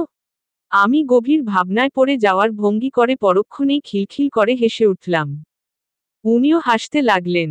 আমি হাসি থামাতে থামাতে বললাম, একটা কথা বলবো, আমি কিন্তু মোটেও এমন না। এত বেশি কথা আমি এর আগে কারো সাথে কখনো বলেছি কিনা সন্দেহ। কিন্তু আপনি সামনে থাকলেই আমি শুধু বেশি বেশি কথা বলে ফেলি। আপনার সাথেই আমার শুধু দুষ্টুমি করতে ইচ্ছে হয়। এই গোলাম আপনার সব দুষ্টুমিই গ্রহণ করতে প্রস্তুত রাজকুমারী। অভ্রর কথা এবার আমি প্রচণ্ড খিলখিল করে হেসে উঠলাম। একদম চোখে পানি এসে পড়ার মতো হাসি। আর এবার আমি না অভ্র আমার দিকে মুগ্ধ হয়ে তাকিয়ে রইল। অতঃপর তুমি। পর্ব 25। রাইটার ইশরাত জাহান সুপ্তি। 27। অভ্রর যত্নে এখন আমি পুরোপুরি সুস্থ। ভার্সিটিতেও যাওয়া আসাও শুরু করেছি কিছুদিন হলো। কিন্তু তবুও অভ্র আমাকে নিয়ে তার সতর্ক এক বিন্দুও কমতে দেননি। ভার্সিটিতে রোজ নিজে গিয়ে দিয়ে আসেন আবার নিয়ে আসেন। যেমনটি একটি প্রাইমারি স্কুলের বাচ্চাকে রোজ দিয়ে যাওয়া, নিয়ে আসা হয়। আমার অ্যাক্সিডেন্টের পর একা একা বাড়ি ফেরা তো আমার জন্য পুরোই নিষিদ্ধ করে দিয়েছেন। আজ আমাদের ভার্সিটিতে একটু আগেই ছুটি দিয়ে দিল। ব্যাগ কাঁধে ঝুলিয়ে আমি হাঁটতে হাঁটতে ক্যাম্পাসের পশ্চিম দিকে চলে আসলাম। এদিকটায় আজ মানুষজন বেশি চোখে পড়ছে না। দু একটি ফুচকার স্টল আছে। সেখানেই কেউ কেউ বসে বসে আড্ডা দিচ্ছে আর খাচ্ছে। মাথা নিচু করে হাঁটতে হাঁটতে হঠাৎ কারো সাথে ধাক্কা খেয়ে চমকে উঠে মাথা উঁচু করে তাকালাম। আসিফ স্যার দাঁড়িয়ে আছেন। আমার সাথে ধাক্কা লাগায় স্যারের হাতের ফাইল খুলে সব কাগজপত্র পড়ে গেছে। স্যার হাঁটু মুড়ে বসে বসে সেসবই উঠাতে লাগলেন। আমিও বসে মাটি থেকে স্যারের কাগজগুলো তুলতে সাহায্য করলাম। একটা কাগজ খুঁজে পাওয়া যাচ্ছিল না। অবশেষে রাস্তার পাশে গজানো বড় বড় ঘাসের আড়াল থেকে আমিই উদ্ধার করে দিলাম। সব কাগজ তোলা হয়ে গেলে স্যার উঠে দাঁড়িয়ে বললেন, থ্যাংক ইউ অরু। আপনাকে কষ্ট দিলাম। না না স্যার কি বলছেন? এতে কষ্ট কি? ধন্যবাদ তো আমার আপনাকে বলা উচিত সেদিন কত কষ্ট করে আপনি আমাকে হাসপাতালে নিয়ে গেলেন। আমি সত্যিই কৃতজ্ঞ। It's my pleasure. আপনি এখন পুরোপুরি সুস্থ হয়েছেন তো? জি স্যার। একদম। ভার্সিটি তো ছুটি দিয়ে দিল। এখন কি বাসায় যাবেন? জি স্যার। একটু পরই যাব। ফুচকা খাবেন? ফুচকা? না থাক খাবো না। না করছেন কেন? আমি যতদূর জানি সব মেয়েরাই ফুচকার পাগল। আপনি একটু আগে আমার খুব দরকারি একটি কাগজ খুঁজে দিয়েছেন। এটা আমার ট্রিট হিসেবেই না হয় রাখুন। আমি আর না করলাম না। কি করে করব? ফুচকার ব্যাপারে না করার মতো গুণ অরু নামক সত্তার মধ্যেই নেই। তাছাড়া হাত ভাঙার পর থেকে এই অবধি এখনো ফুচকা খাইনি। একটি লাল চেয়ার টেনে বসে পড়লাম। স্যারও এক প্লেট ফুচকার অর্ডার দিয়ে একটি ফোন কলে ব্যস্ত হয়ে সাইডে চলে গেলেন। ফুচকা পেতেই আমি উৎফুল্লিত হয়ে খেতে শুরু করে দিলাম। মুখে দিতেই প্রাণটা জুড়িয়ে গেল। আহ! কতদিন পর খেলাম। আমার এই শান্তির মাঝে হঠাৎ অভ্র ক্ষিপ্ত মেজাজে এসে উদয় হলেন। এসেই আমার সামনে দাঁড়িয়ে বললেন, আমি 1 ঘন্টা ধরে তোমাকে খুঁজে খুঁজে মরছি আর তুমি এখানে বসে বসে নিশ্চিন্তে ফুচকা খাচ্ছ। তার রাগ দেখে একটু ঢোক গিলে বললাম, আমাকে একটা ফোন করতেন। তোমার ফোনটা একটু বের করে দেখো তো। ফোন বের করে দেখলাম অনেকগুলো মিসকল। ফোন সাইলেন্ট থাকায় শুনতে পাইনি। বুঝে গেলাম তিনি আজ প্রচুর ক্ষেপে আছেন। নিশ্চয়ই ফোনে না পেয়ে চিন্তায় অস্থির হয়ে পড়েছিলেন। মুখ টেনে হাসার চেষ্টা করে আমতা আমতা করে কিছু বলতে যাওয়ার মাঝেই হঠাৎ আসিফ স্যার এসে পড়লেন। অভ্রকে দেখে স্যার বললেন, হায় মিস্টার অভ্র, বোনকে নিতে এসেছেন? অভ্র ভ্রু কুঁচকে বললেন, বোন? আপনি অরুর ভাই না? স্যারের কথা শুনে আমি অবাক হয়ে গেলাম। অভ্র দাঁত চেপে বললেন, আমি অরুর ভাই না হাজবেন্ড। ও, আই অ্যাম সরি। আমি সেদিন ভেবেছিলাম আপনি অরুর ভাই। অভ্র আর কিছু বললেন না। স্যারও আমার দিকে তাকিয়ে একটা স্মিত হাসি দিয়ে ফুচকার দাম মিটিয়ে চলে গেলেন। স্যারকে ফুচকার দাম মিটাতে দেখে অভ্রর ভ্রু কুঁচকে গেল। স্যার চলে যাওয়ার পর উনি বলে উঠলেন, সে ফুচকার দাম মিটালো কেন? আমি কিছু বলার আগেই ফুচকার স্টলে কাজ করা একটি বাচ্চা ছেলে বলে উঠল, হে এই আফা মনি রে ফুচকা খাওয়াইছে তাই। অভ্রর মুখটা থমথমে হয়ে গেল। পরিবেশটা সুবিধাজনক বলে ঠেকেছে না। তাই আমিও কোনো কথা না বলে দ্রুত একের পর এক ফুচকা গিলতে লাগলাম। কিছুক্ষণ পর উনি বললেন, তোমার বরের কি টাকা নেই না সামর্থ্য নেই যে তোমাকে অন্য কারো থেকে ফুচকা খেতে হয়? অভ্রকে দেখে বোঝা যাচ্ছে উনি ভীষণ ক্ষেপে গেছেন। আমি কিছু বললাম না, শুধু মুখটা কাচুমাচু করে রেখে গপাগপ ফুচকা খেতে লাগলাম। এতে অভ্র আরও রেগে গেলেন। বললেন, আমি তোমাকে কিছু বলছি আর তুমি সেই ফুচকাই খেয়ে যাচ্ছ। তুমি কত ফুচকা খেতে পারো তা আমি আজ দেখব। কথাটি বলেই উনি আরও এক প্লেট ফুচকা অর্ডার করলেন। এবং তাতে প্রচুর মরিচের গুঁড়া ছিটিয়ে দিলেন। আমি তার পাশে গিয়ে উৎকণ্ঠিত হয়ে বললাম, এ কি করছেন? এত ঝাল দিচ্ছেন কেন? এত ঝাল দিয়ে কে খাবে? কেন তুমি খাবে? তুমি যদি আজ এই ফুচকা খেতে পারো তবে আমি কথা দিচ্ছি এর থেকে দ্বিগুণ ঝাল দিয়ে আমি ফুচকা খাবো। বাট আজ তোমাকে এই ফুচকা খেতেই হবে। তার কথা শুনে আমি করুণ মুখ করে ফেললাম। এতে অভ্র যেন একটু খুশিই হলো। ফুচকার প্লেট হাতে নিয়ে বসে শুকনো মুখে একটা ফুচকা তুলে একটু একটু করে মুখের সামনে নিতে লাগলাম। উনি ঠোঁটের কোণায় একটি বাঁকা হাসি ফুটিয়ে আমার দিকে একদৃষ্টিতে তাকিয়ে আছেন। ফুচকাটা মুখে দেওয়ার আগেই হঠাৎ আমার মুখভঙ্গি পাল্টে গেল। ঠোঁটের কোণায় একটা হাসি ফুটিয়ে আমি স্বাচ্ছন্দ্যেই ফুচকাটি মুখে পুরে খেতে লাগলাম। এরপর একের পর এক। এবার অভ্ররও মুখের ভাব পরিবর্তন হলো।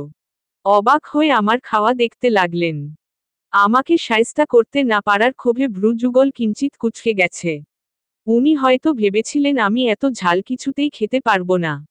একটু ঝাল লাগতেই চোখে নাকে পানি নিয়ে তার কাছে অনুনয় বিনয় করব। কিন্তু মিস্টার অভ্র বোধহয় জানেন না ওরু কি জিনিস। আমি প্রচুর ঝাল খেতে পারি।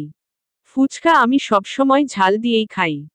যদিও এই ফুচকায় তার চেয়েও ঝাল একটু বেশি এবং খেতেও আমার একটু বেশি ঝালি লাগছে। তবুও যে মুখ হাহু করে খেতে পারছি না তা না। আমি পুরো প্লেটই আরামে শেষ করে দিলাম। আমাকে শায়েস্তা করতে না পেরে নিজেই জব্দ হয়ে গিয়ে উনার মুখটা আরো থমথমে হয়ে গেছে। উনি কোনো কথা না বলে আরেক প্লেট ফুচকা অর্ডার করে তাতে ইচ্ছেমতো শুকনো মরিচের গুঁড়া দিতে লাগলেন। আমার চাইতেও দ্বিগুণ। তার প্লেটে ফুচকা ঢাকা পড়ে শুধু মরিচের লাল রঙই ভেসে রয়েছে। আমি চিন্তিত হয়ে পড়লাম এত ঝাল তিনি খাবেন কি করে। বাসায় দেখেছি উনি ঝাল একদমই খান না। তরকারিতে একটু ঝাল হলেই চেঁচামেচি করেন। আর আজ উনি এত ঝাল খাবেন। অভ্র খুব শান্ত ভঙ্গিতে একটা ফুচকা মুখে দিলেন। তারপর আবার আরেকটা। একটু ঝালে শব্দ অবধি করলেন না। মুখ পুরাই শক্ত আর শান্ত। আমার এসব ভালো লাগলো না। উদ্বিগ্ন মুখে বললাম, অনেক হয়েছে, আপনাকে আর খেতে হবে না। প্লিজ এসব রাখুন। কিন্তু অভ্র আমার কোনো কথা শুনল না। কোনোটু শব্দ না করেই শান্ত ভঙ্গিতে একে একে সবকটা ফুচকা শেষ করল। তার মুখটা লাল হয়ে গেছে কিন্তু উনি কিছুই বলছেন না। আমি চিন্তিত মুখে তার পেছনে পেছনে যেতে লাগলাম। তার শান্ত ভাবটাই আমাকে ভাবিয়ে তুলছে। অভ্র চুপচাপ গিয়ে গাড়িতে বসে পড়ল। আমিও তার পাশে বসে পড়লাম আর তাকে দেখতে লাগলাম। 1 সেকেন্ড, 2 সেকেন্ড, 3 সেকেন্ডের মাথায় উনি হঠাৎ জোরে চিৎকার দিয়ে উঠলেন। হাত পা নেড়ে নেড়ে মুখের ঝালে হা হু করতে লাগলেন। আমি দ্রুত গাড়ির পেছনের সিট থেকে পানির বোতল তুলে নিলাম। কিন্তু বোতল পুরো খালি, এক ফোঁটাও পানি নেই। উনার চোখ রক্তিম বর্ণ হয়ে আছে। সাদা শার্টের উপরে ফর্সা মুখটি পুরো লাল হয়ে গেছে, ঝালে উনি পাগলের মতো করছেন। উনাকে দেখে মনে হচ্ছে তিনি এই মুহূর্তে নিজের মধ্যেই নেই। উনার এই অবস্থা দেখে আমি কিছুক্ষণ থমকে থেকে ধীরে ধীরে তার কাঁধে হাত রেখে কাঁপা কাঁপা গলায় ডাক দিলাম, অভ্র। আর কিছু বলতে পারলাম না। কারণ উনি বলতে দিলেন না। আমার স্পর্শ পেয়েই উনি হঠাৎ তার ঠোঁট এগিয়ে এনে আমার কথা বলার পথ বন্ধ করে দিলেন। ঠোঁটে উনার ঠোঁটের স্পর্শ পেয়ে আমি পুরো স্থির হয়ে গেলাম। চোখ বড় বড় করে প্রচণ্ড শক খেয়ে পুরো শরীর যেন অবশ হয়ে গেল। কিছুক্ষণ পর সম্বিত ফিরে পেয়ে অভ্র ছিটকে দূরে সরে গেল। আমরা দুজনের কেউই আর কারো সাথে নজর মেলাতে পারলাম না। লজ্জায় আমার মুখটা এবার লাল বর্ণ ধারণ করেছে। অভ্রও ভীষণ অপ্রস্তুত হয়ে পড়েছে। দ্বিতীয়বার আমার দিকে আর চোখেও তাকায়নি। বাকিটা রাস্তা আমরা কেউ কারো সাথে কথা বললাম না। পরিবেশটাই যেন কেমন হয়ে গেছে। দুজনেই গাড়ির মধ্যে পুরো জবুথবু হয়ে বসে রইলাম। অতঃপর তুমি। পর্ব ২৬। রাইটার ইশরাত জাহান সুপ্তি। ২৮। ফার্স্ট সেমিস্টারের ইনকোর্স পরীক্ষা দিয়ে রেজাল্টও হাতে পেয়ে গেছি। আলহামদুলিল্লাহ। অভ্রুর প্রচেষ্টায় ভালো রেজাল্টই করেছি। প্রশান্তিতে ভরা মনটা নিয়ে রাতে মেঝেতে বসে আছি। অভ্র একটি তেলের বাটি নিয়ে আমার মাথার কাছে বসেছে। আমার সিল্কি সিল্কি চুলগুলোকে আলগোছে ফাঁকে ফাঁকে সিথি করে তাতে তেল চুপচুপ করে লাগিয়ে ভরিয়ে তুলছেন। আমি একবার মাথায় হাত দিয়ে বললাম, আপনি দেখছি আজ আমার মাথাকে তেলের খনি না বানিয়ে ছাড়বেন না। উনি একটু শাসনের সুরে উহু করে উঠলেন, এত তেল এখন কেউ দেয়? চুলে তেল না দিলে চুল ভালো থাকে না। ভালো না থাকলেও ভালো দেখাতে তো হবে। সব মেয়েরা সিল্কি চুল নিয়ে কত সুন্দর স্টাইল করে ভার্সিটিতে আসে জানেন? পিচ্ছি মেয়ে তুমি, আবার এত স্টাইল কিসের? আর তুমি ভার্সিটিতে গিয়ে ভালোটা কাকে দেখাতে যাবে শুনি? চুপচাপ করে বসে থাকো, না হলে চুলে টান খাবে। আমি একটু আহ্লাদি ভাবে ঠোঁট ফুলিয়ে চোখ তুলে তাকে দেখার চেষ্টা করলাম কিন্তু পারলাম না। অভ্র এখন খুব যত্ন করে আমার চুল ৩ ভাগ করে এক ভাগের উপর আরেক ভাগ গুছিয়ে বিনুনি করে যাচ্ছে। আমার অসুস্থতার সময় উনি ইউটিউব দেখে দেখে চুলে এই এক বিনুনি করে দিতেন। এখন একা একাই পারেন, তবে মাঝে মাঝে ৩ ভাগটাকে পাটে পাটে রাখতে গুলিয়ে ফেলেন। তাই এই সময় তিনি পুরো মনোযোগ নিয়ে রাখেন চুলের উপর। আমি একটু স্মিত হেসে হাতের কাগজটায় মনোযোগ দিলাম। অভ্র বিনুনি করতে করতে বললেন, খাতায় কি দাগাদাগি করছো? দাগাদাগি করছি না, ছবি আঁকছি। কার ছবি? আপনার। আল্লাহ, চেহারাটা রক্ষে পাবে তো? আমি হাতের কনুই দিয়ে তার পায়ে একটা গুঁতো দিলাম। উনি হেসে উঠলেন। কিছুক্ষণ পর আমার সম্মুখ কাঁধে বিনুনিটি রেখে বললেন, নাও, তোমার বিনুনি হয়ে গেছে। আমারও হয়ে গেছে। কই দেখি। ১ সেকেন্ড। মাথার উপর ২ হাত উঁচু করে খাতাসহ আলাদা পৃষ্ঠাটি তার চোখের সামনে ধরলাম। উনি হাত বাড়িয়ে খাতাটি নিলে আমি মুচকি হেসে তার কিছু বলার অপেক্ষা করতে লাগলাম। অভ্র পেন্সিলে স্কেচ করা ছবিটিতে দেখল, একটি সরু গলির মাঝখানে একটি ছেলে মেয়ে মুখোমুখি হয়ে দাঁড়িয়ে আছে। গলির দুপাশের দেয়ালের ভেতর থেকে একটি দুটি কদম গাছের ডালপালার অংশবিশেষ বাইরে বেরিয়ে এসেছে। ডালগুলোতে কিছু সংখ্যক কদম ফুলও দেখা যাচ্ছে। একটি দ্বারকাক দেয়ালের উপর বসে রয়েছে। খা খা শূন্য গলির মাঝে সেই অবস্থায় ২ বিনুনি করা কাঁধে ব্যাগ ঝুলানো স্কুল ড্রেস পরিহিতা মেয়েটি সংকুচিত হয়ে দাঁড়িয়ে খুব অবাক হয়ে গোল গোল চোখ করে দাঁড়িয়ে সামনের ছেলেটিকে দেখছে। আর চেকচেক শার্ট গায়ের ছেলেটি মাথা চুলকিয়ে লাজুক ভঙ্গিতে হেসে বা হাতটি বাড়িয়ে মেয়েটিকে কিছু দিচ্ছে। অভ্র আনমনেই হেসে উঠল। এত সুন্দর করে মধ্য দুপুরের দৃশ্যটি ফুটিয়েছে অরু। সব ঠিক সেরকম। গলির সাইডে থাকা ডাস্টবিন আর তার উপর আধখোলা ঢাকনাটা ঠিক সেভাবেই আছে। এমনকি তার চারপাশে ঘুর ঘুর করা হলো বেড়ালটাও। অভ্র মুগ্ধ হয়ে বলে উঠল, তুমি এত সুন্দর ছবি আঁকতে পারো অরু? আমি লাজুক হেসে তাকে বললাম, বলেন তো এটা কোন দৃশ্য? এটা সেই দৃশ্য যেদিন মধ্যদুপুরের সরু গলিতে আমি তোমাকে প্রথম দেখেছিলাম। আমি বললাম, উহু, এটা সেই দৃশ্য যেদিন মধ্য দুপুরের সরু গলিতে আমি আপনাকে প্রথম দেখেছিলাম। অভ্র ছবির দিক থেকে আর চোখ ফেরাচ্ছে না। স্মিত হেসে বলল, একই। তুমি কিন্তু দেখতে তখন খুব কিউট ছিলে। আর তোমার চাহনিটাও। আচ্ছা, তুমি সেদিন এমন সংকুচিত হয়েছিলে কেন? কেমন গোল গোল চোখ করে তাকিয়েছিলে? তো কি করব? এর আগে তো আর এমন ফাঁকা শূন্য গলিতে কোনো ছেলে আমাকে পেছনে থেকে নাম ধরে ডেকে কথা বলেনি। তাই একটু অন্য রকম লাগছিল। অভ্র মৃদু হেসে উঠল। আমি একটু মুখ ফুলিয়ে বললাম, আর আপনি কি করছিলেন? লাজুক তাই তো মুখ তুলে ঠিকমতো তাকাতেও পারছিলেন না। উনি বললেন, আর যাই বলো দুই বিনুনিতে সেদিন কিশোরী ওরুকে দেখতে কিন্তু খুব সুন্দর লাগছিল। ইউটিউব দেখে আমি এই দুই বিনুনি করাটাও শিখে নেব। তারপর তোমাকে সবসময় দুই বেনুনি করিয়ে এমন কিউট বানিয়ে দেখব। আমাকে আবার সবসময় এমন বাচ্চাদের মতো দুই বিনুনি করে রাখবে শুনে আমি দ্রুত বসা থেকে উঠে দাঁড়িয়ে হাত বাড়িয়ে বললাম, আপনাকে এই ছবিটা দেখানোই ভুল হয়েছে। দিন ওটা। অভ্র বিছানায় ছবিসহ ছিটকে দূরে সরে বলল, অসম্ভব। এই ছবি আর তুমি পাচ্ছ না। আমি তো ছবি থেকে 1 সেকেন্ডের জন্য চোখ সরাতে পারছি না, আর দিয়ে দেব। এই ছবিটা আমি ফ্রেমে আটকে আমাদের রুমের এই দেয়ালে ঝুলিয়ে রাখব। কথাটি বলে অভ্র দ্রুত বিছানা থেকে নেমে রুমের বাইরে চলে গেল। তার কাণ্ড দেখে আমি মাথা নেড়ে মুচকি হাসলাম। বিছানায় থাকা আমার ফোনটা হঠাৎ কর্কশ শব্দ করে বাজতে শুরু করল। মা ফোন করেছে। রিসিভ করে বললাম, হ্যালো মা, ভালো আছো? মা ফোনের ওদিক থেকে চিন্তিত গলায় বলল, আমি ভালো আছি। ওরু একটা কথা বলার ছিল। হ্যাঁ, বলো। ইরা। ইরা ফিরে এসেছে। মায়ের কথায় আমি পুরো থ হয়ে গেলাম।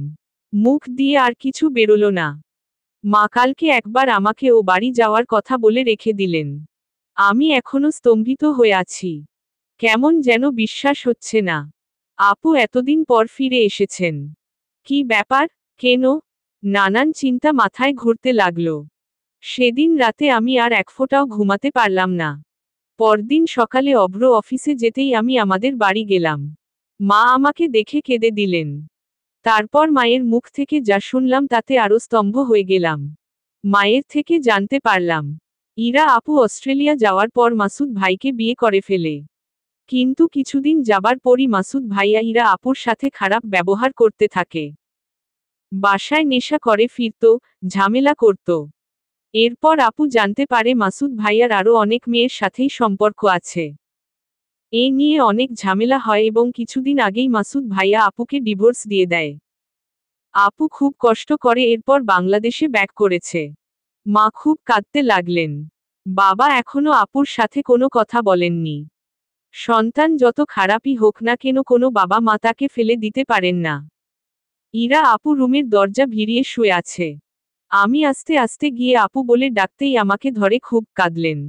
আমি কিছু বলার মতো খুঁজে পেলাম না। আপুকে পালিয়ে যাওয়া নিয়ে আর কেউ কিছু বলতে পারল না। কিভাবে বলবে? আপু নিজেই এখন খুব ভেঙে পড়েছে। দুপুরে অভ্র ফিরে আসার আগেই আমি বাড়ি ফিরে আসলাম। সবকিছু হুট করে কেমন যেন অন্যরকম লাগছে।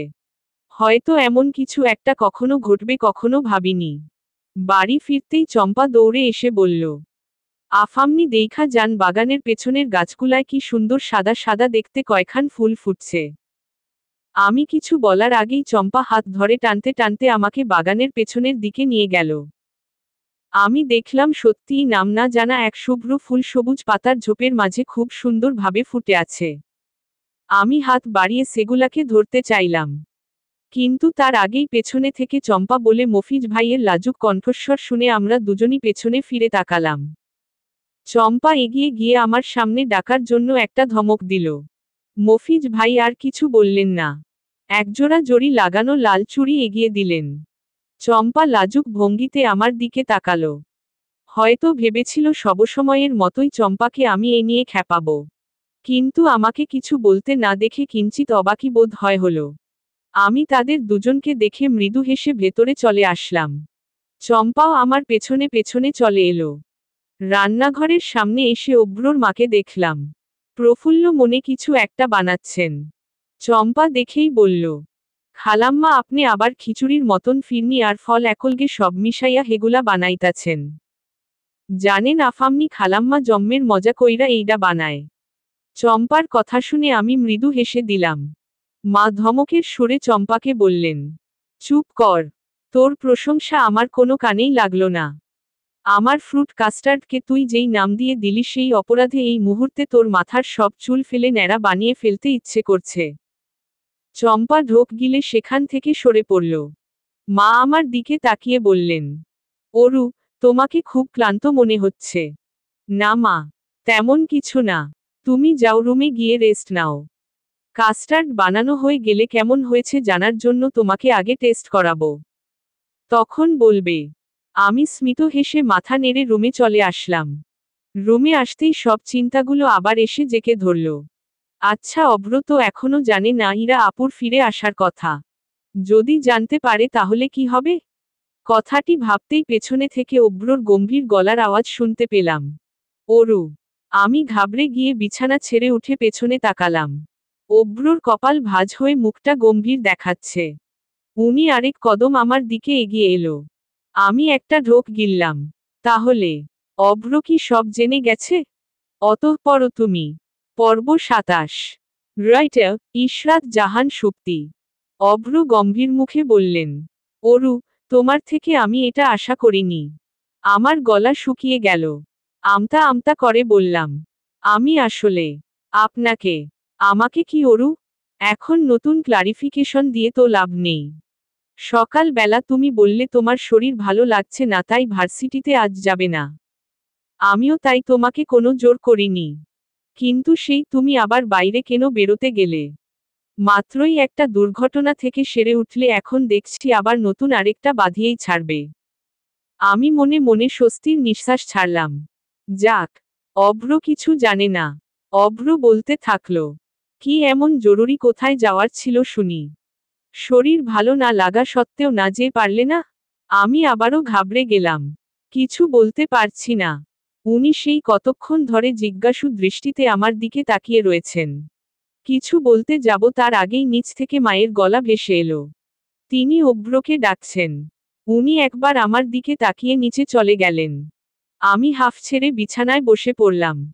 আমি বুঝতে পারছি না কি করব। অভ্রকে কি সব বলে দিব? সব জানার পর তার প্রতিক্রিয়া কি হতে পারে? প্রথম প্রথম তো দেখেছিলাম অভ্র আপুর উপর প্রচণ্ড ক্ষেপে আছেন। কিন্তু এখন আপু প্রসঙ্গে তিনি কোনো কথাই বলেন না। আপুর ফিরে আসা প্রসঙ্গে অভ্র ঠিক কি করতে পারে? না, আমি আর ভাবতে পারছি না। মাথা ঘুরছে। আল্লাহ সাহায্য করো। এভাবেই কেটে গেল কিছুদিন। মাঝে এক দুবার ও বাড়ি গিয়েছিলাম। ইরা আপু এখন কিছুটা শান্ত হয়েছে। অভ্রকে কিছু বলিনি। একদিন দেখলাম অভ্র সবটা জেনে গেছে। আপুর ফিরে আসা আর আপুর সাথে কি হয়েছে সব। আমি যা ভেবেছিলাম তেমন কিছুই হলো না। উনি আমার সাথে এই নিয়ে কিছু বললেন না। উনি পুরো চুপচাপ ছিলেন, তার মনের ভাবভঙ্গি আমি বুঝতে পারলাম না। তাই আমিও আর এই নিয়ে তার সাথে কোনো কথা তুলিনি। তাছাড়াও অভ্র আমার সাথে পুরো স্বাভাবিকই ছিল। তিনি জেনে গেছেন শুনে আমার মনে একটু খচখচ করলেও তার দিক থেকে কোনো ভিন্নতা খুঁজে পাইনি। একদিন ভার্সিটি থেকে ঠিক করলাম অভ্রর অফিসে গিয়ে অভ্রকে চমকে দিব। সাথে করে দুটো কোন আইসক্রিম নিয়ে যাব। একসাথে খাবো। যেই ভাবা সেই কাজ। গায়ের দিকে তাকিয়ে দেখলাম পরনের জামাটি দেখতে ভালো লাগছে কিনা। সবুজের ওপর হলুদ ফুলতোলা জামাটি দেখতে খারাপ লাগছে না। প্রসন্ন মনেই তার অফিসের উদ্দেশ্যে বেরিয়ে গেলাম। জানি তিনি রাগ করবেন, ভার্সিটি থেকে একা একা এতটা পথ এলাম কেন। তবুও রাগ করুক যাই করুক তা পরে দেখব। এখন আমার তাকে দেখতে ইচ্ছে করছে, এটাই গুরুত্বপূর্ণ। অফিসে গিয়ে দেখলাম সবাই ব্যস্ত ভঙ্গিতে কাজ করে যাচ্ছে।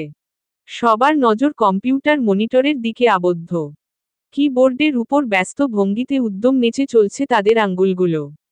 হাতে ফাইলের বোঝা নিয়ে পিয়ন দ্রুত গতিতে কোথায় যেন ছুটে চলছেন। রিসিপশনে মেরুন রঙের শাড়ি পরা সুন্দরী মেয়েটা ফোনে কার সাথে যেন কথা বলছে। রিসিপশনে থাকা মেয়েগুলো কি সবসময় সুন্দরী হয়?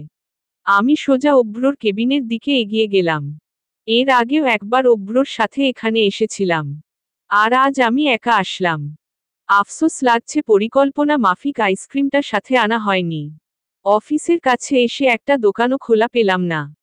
অভ্রর কেবিনের সামনে দাঁড়িয়ে দরজাটা একটু খুলতেই দেখলাম ইরা আপু ভেতরে অভ্রকে জড়িয়ে ধরে কাঁদছে। আমার হাত আটকে গেল। দরজাটা আর খুলতে পারলাম না। কয়েক সেকেন্ড দৃশ্যটি দেখতেই আমি দরজা ভিড়িয়ে ঘুরে দাঁড়ালাম। কেমন যেন স্তম্ভিত হয়ে পড়লাম। নিঃশ্বাস নিতেও যেন অদ্ভুত লাগছে। সবকিছু কেমন যেন অন্যরকম লাগতে লাগলো। আমি বুঝতে পারলাম না আমার কি হয়েছে। হঠাৎ কেমন যেন স্থির হয়ে গেলাম। সেখান থেকে সোজা বাসায় চলে আসলাম। বাসায় গিয়েই ওয়াশরুমে গিয়ে সোজা শাওয়ারের নিচে স্থির হয়ে দাঁড়িয়ে রইলাম। কিছু ভাবতেও পারছি না। টানা 2 ঘন্টা মূর্তির মতো দাঁড়িয়ে ভিজলাম। তারপর কোনো মতে জামা পাল্টে বাইরে চলে আসলাম। অনেকক্ষণ ধরে পানিতে ভেজায় চোখ লাল হয়ে গেছে। টপ টপ করে ভেজা চুল থেকে পানি ঘাড়ে পড়ছে। ওয়াশরুমের দরজা খুলে বেরোতেই দেখলাম অভ্র ফিরে এসেছে। আমাকে দেখেই এগিয়ে এসে বললেন, এত বড় হয়ে মাথাটাও ঠিকমতো মুছতে শিখলে না। এভাবে থাকলে ঠান্ডা লেগে যাবে যে অরু। কথাগুলো বলতে বলতে উনি আমার হাত থেকে তোয়ালে নিয়ে আমার মাথা মুছতে লাগলেন। আমি নিশ্চুপ হয়ে রইলাম। উনি বলতে লাগলেন, ভার্সিটি থেকে না বলে চলে এসেছো কেন? আমি ভার্সিটি গিয়ে ফেরত আসলাম। বাসার ল্যান্ডলাইনে ফোন করে জানতে পারলাম তুমি বাসায় চলে এসেছো। আজ কি ভার্সিটি তাড়াতাড়ি ছুটি হয়েছিল? আমি চোখের পলক ফেলে হুম বললাম। হঠাৎ চোখে পড়ল রুমের মাঝখানের বড় দেয়ালটিতে আমার আঁকা আমাদের নিয়ে পেন্সিলের সেই স্কেচটা। অভ্র একটি সোনালি ফ্রেমে বাঁধিয়ে টাঙিয়ে রেখেছেন। আমি এগিয়ে গিয়ে একদৃষ্টিতে দেখতে লাগলাম। অভ্র পেছনে থেকে আমার কানের কাছে মুখ এনে বললেন, খুব সুন্দর লাগছে না? আমি জোর করে একটু হাসার চেষ্টা করে বললাম, হুম। সেদিনের পর থেকে আমি একটু বিষণ্ণ হয়ে পড়লাম। কিন্তু কাউকে কিছু বুঝতে দিলাম না। অভ্রর সাথে স্বাভাবিকই আছি। কিন্তু আগের মতো তার সাথে আর তেমন দুষ্টুমি করা হয় না। আমি যে এমন বিষণ্ণ হয়ে কেন পড়েছি সেই কারণটা আমি নিজেই ধরতে পারছি না। শুধু জানি আমার কিছু ভালো লাগছে না। কিচ্ছু না। 29। আরিশা আপু এসেছেন তুতুলকে নিয়ে। বিকেলে মার্কেটে গিয়েছিলেন, সেখান থেকে ভাবলেন দেখা করেই যাবেন। আমি তুতুলকে কোলে করে সোফায় বসে খেলতে লাগলাম। তুতুল একটি নতুন ভিডিও গেমস কিনেছে। আমাকে সেটাই হাতে করে ঘুরিয়ে ফিরিয়ে দেখাচ্ছে। রান্নাঘর থেকে মায়ের চম্পাকে বকাবকি করার আওয়াজ কানে ভেসে এলো। নিশ্চয়ই আবার কোনো উদ্ভট কথা বলেছে মায়ের সামনে। কিছুক্ষণ পর আরিশা আপু অভ্রকে ডেকে এনে সোফায় বসে বললেন, অভ্র, অরুর ইনকোর্স পরীক্ষা তো হয়েই গেছে, এখন হানিমুনে যাবি কবে? তোর দুলাভাই ওদিকে আমাকে বলে বলে পাগল বানিয়ে ফেলছে। আরিশা আপুর কথায় উনি একটু বিরক্তিসূচক শব্দ করলেন। আপু বললেন, আচ্ছা, তুই এমন করছিস কেন? তোর দুলাভাইকে তো চিনিস, একটা জিনিস মাথায় ঢুকেছে তো সেটা না করে ছাড়বে না। আর কাজ কি অন্য মানুষের থাকে না? 10 দিনের জন্য গেলে কি হয়? বান্দরবন এত সুন্দর একটা জায়গা। ঘুরে দেখতেও তো কত ভালো লাগে।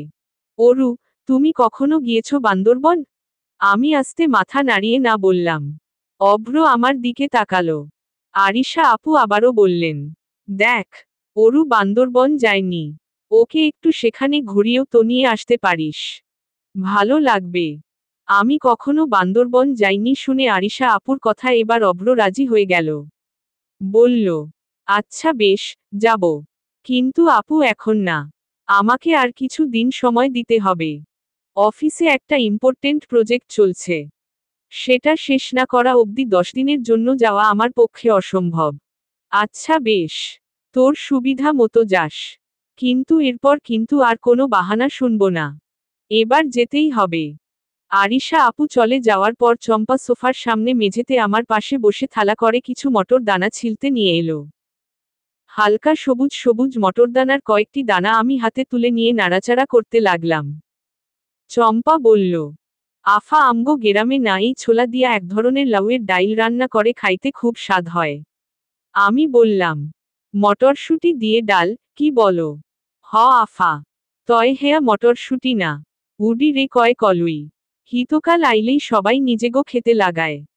হেগুলি দেখতেও এমনি, তয় দানাগুলা আরেকটু ছোট ছোট থাকে।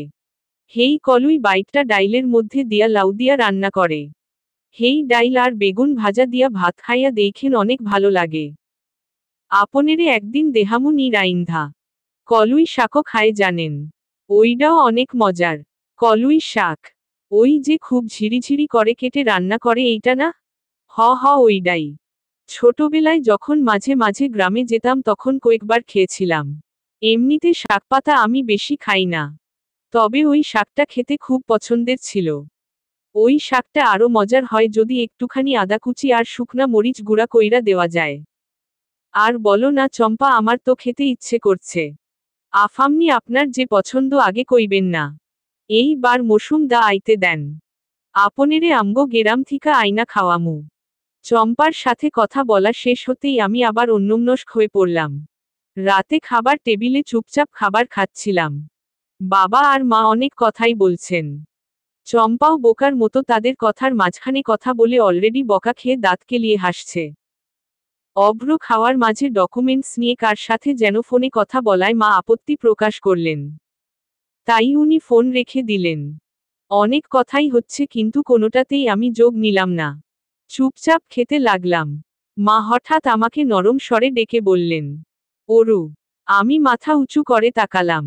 মা বললেন, তুমি আজকাল কেমন চুপচাপ হয়ে থাকো? তোমার কি শরীর খারাপ লাগছে? আমি মাথা নাড়িয়ে বললাম, না মা, এমনিই।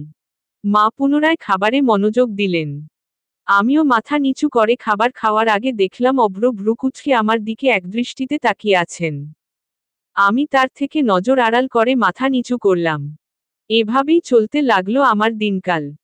একদিন হঠাৎ রাত 4টা বাজে অভ্র আমাকে ঘুম থেকে ডেকে বলল, অরু আমার একটি কথা রাখবে?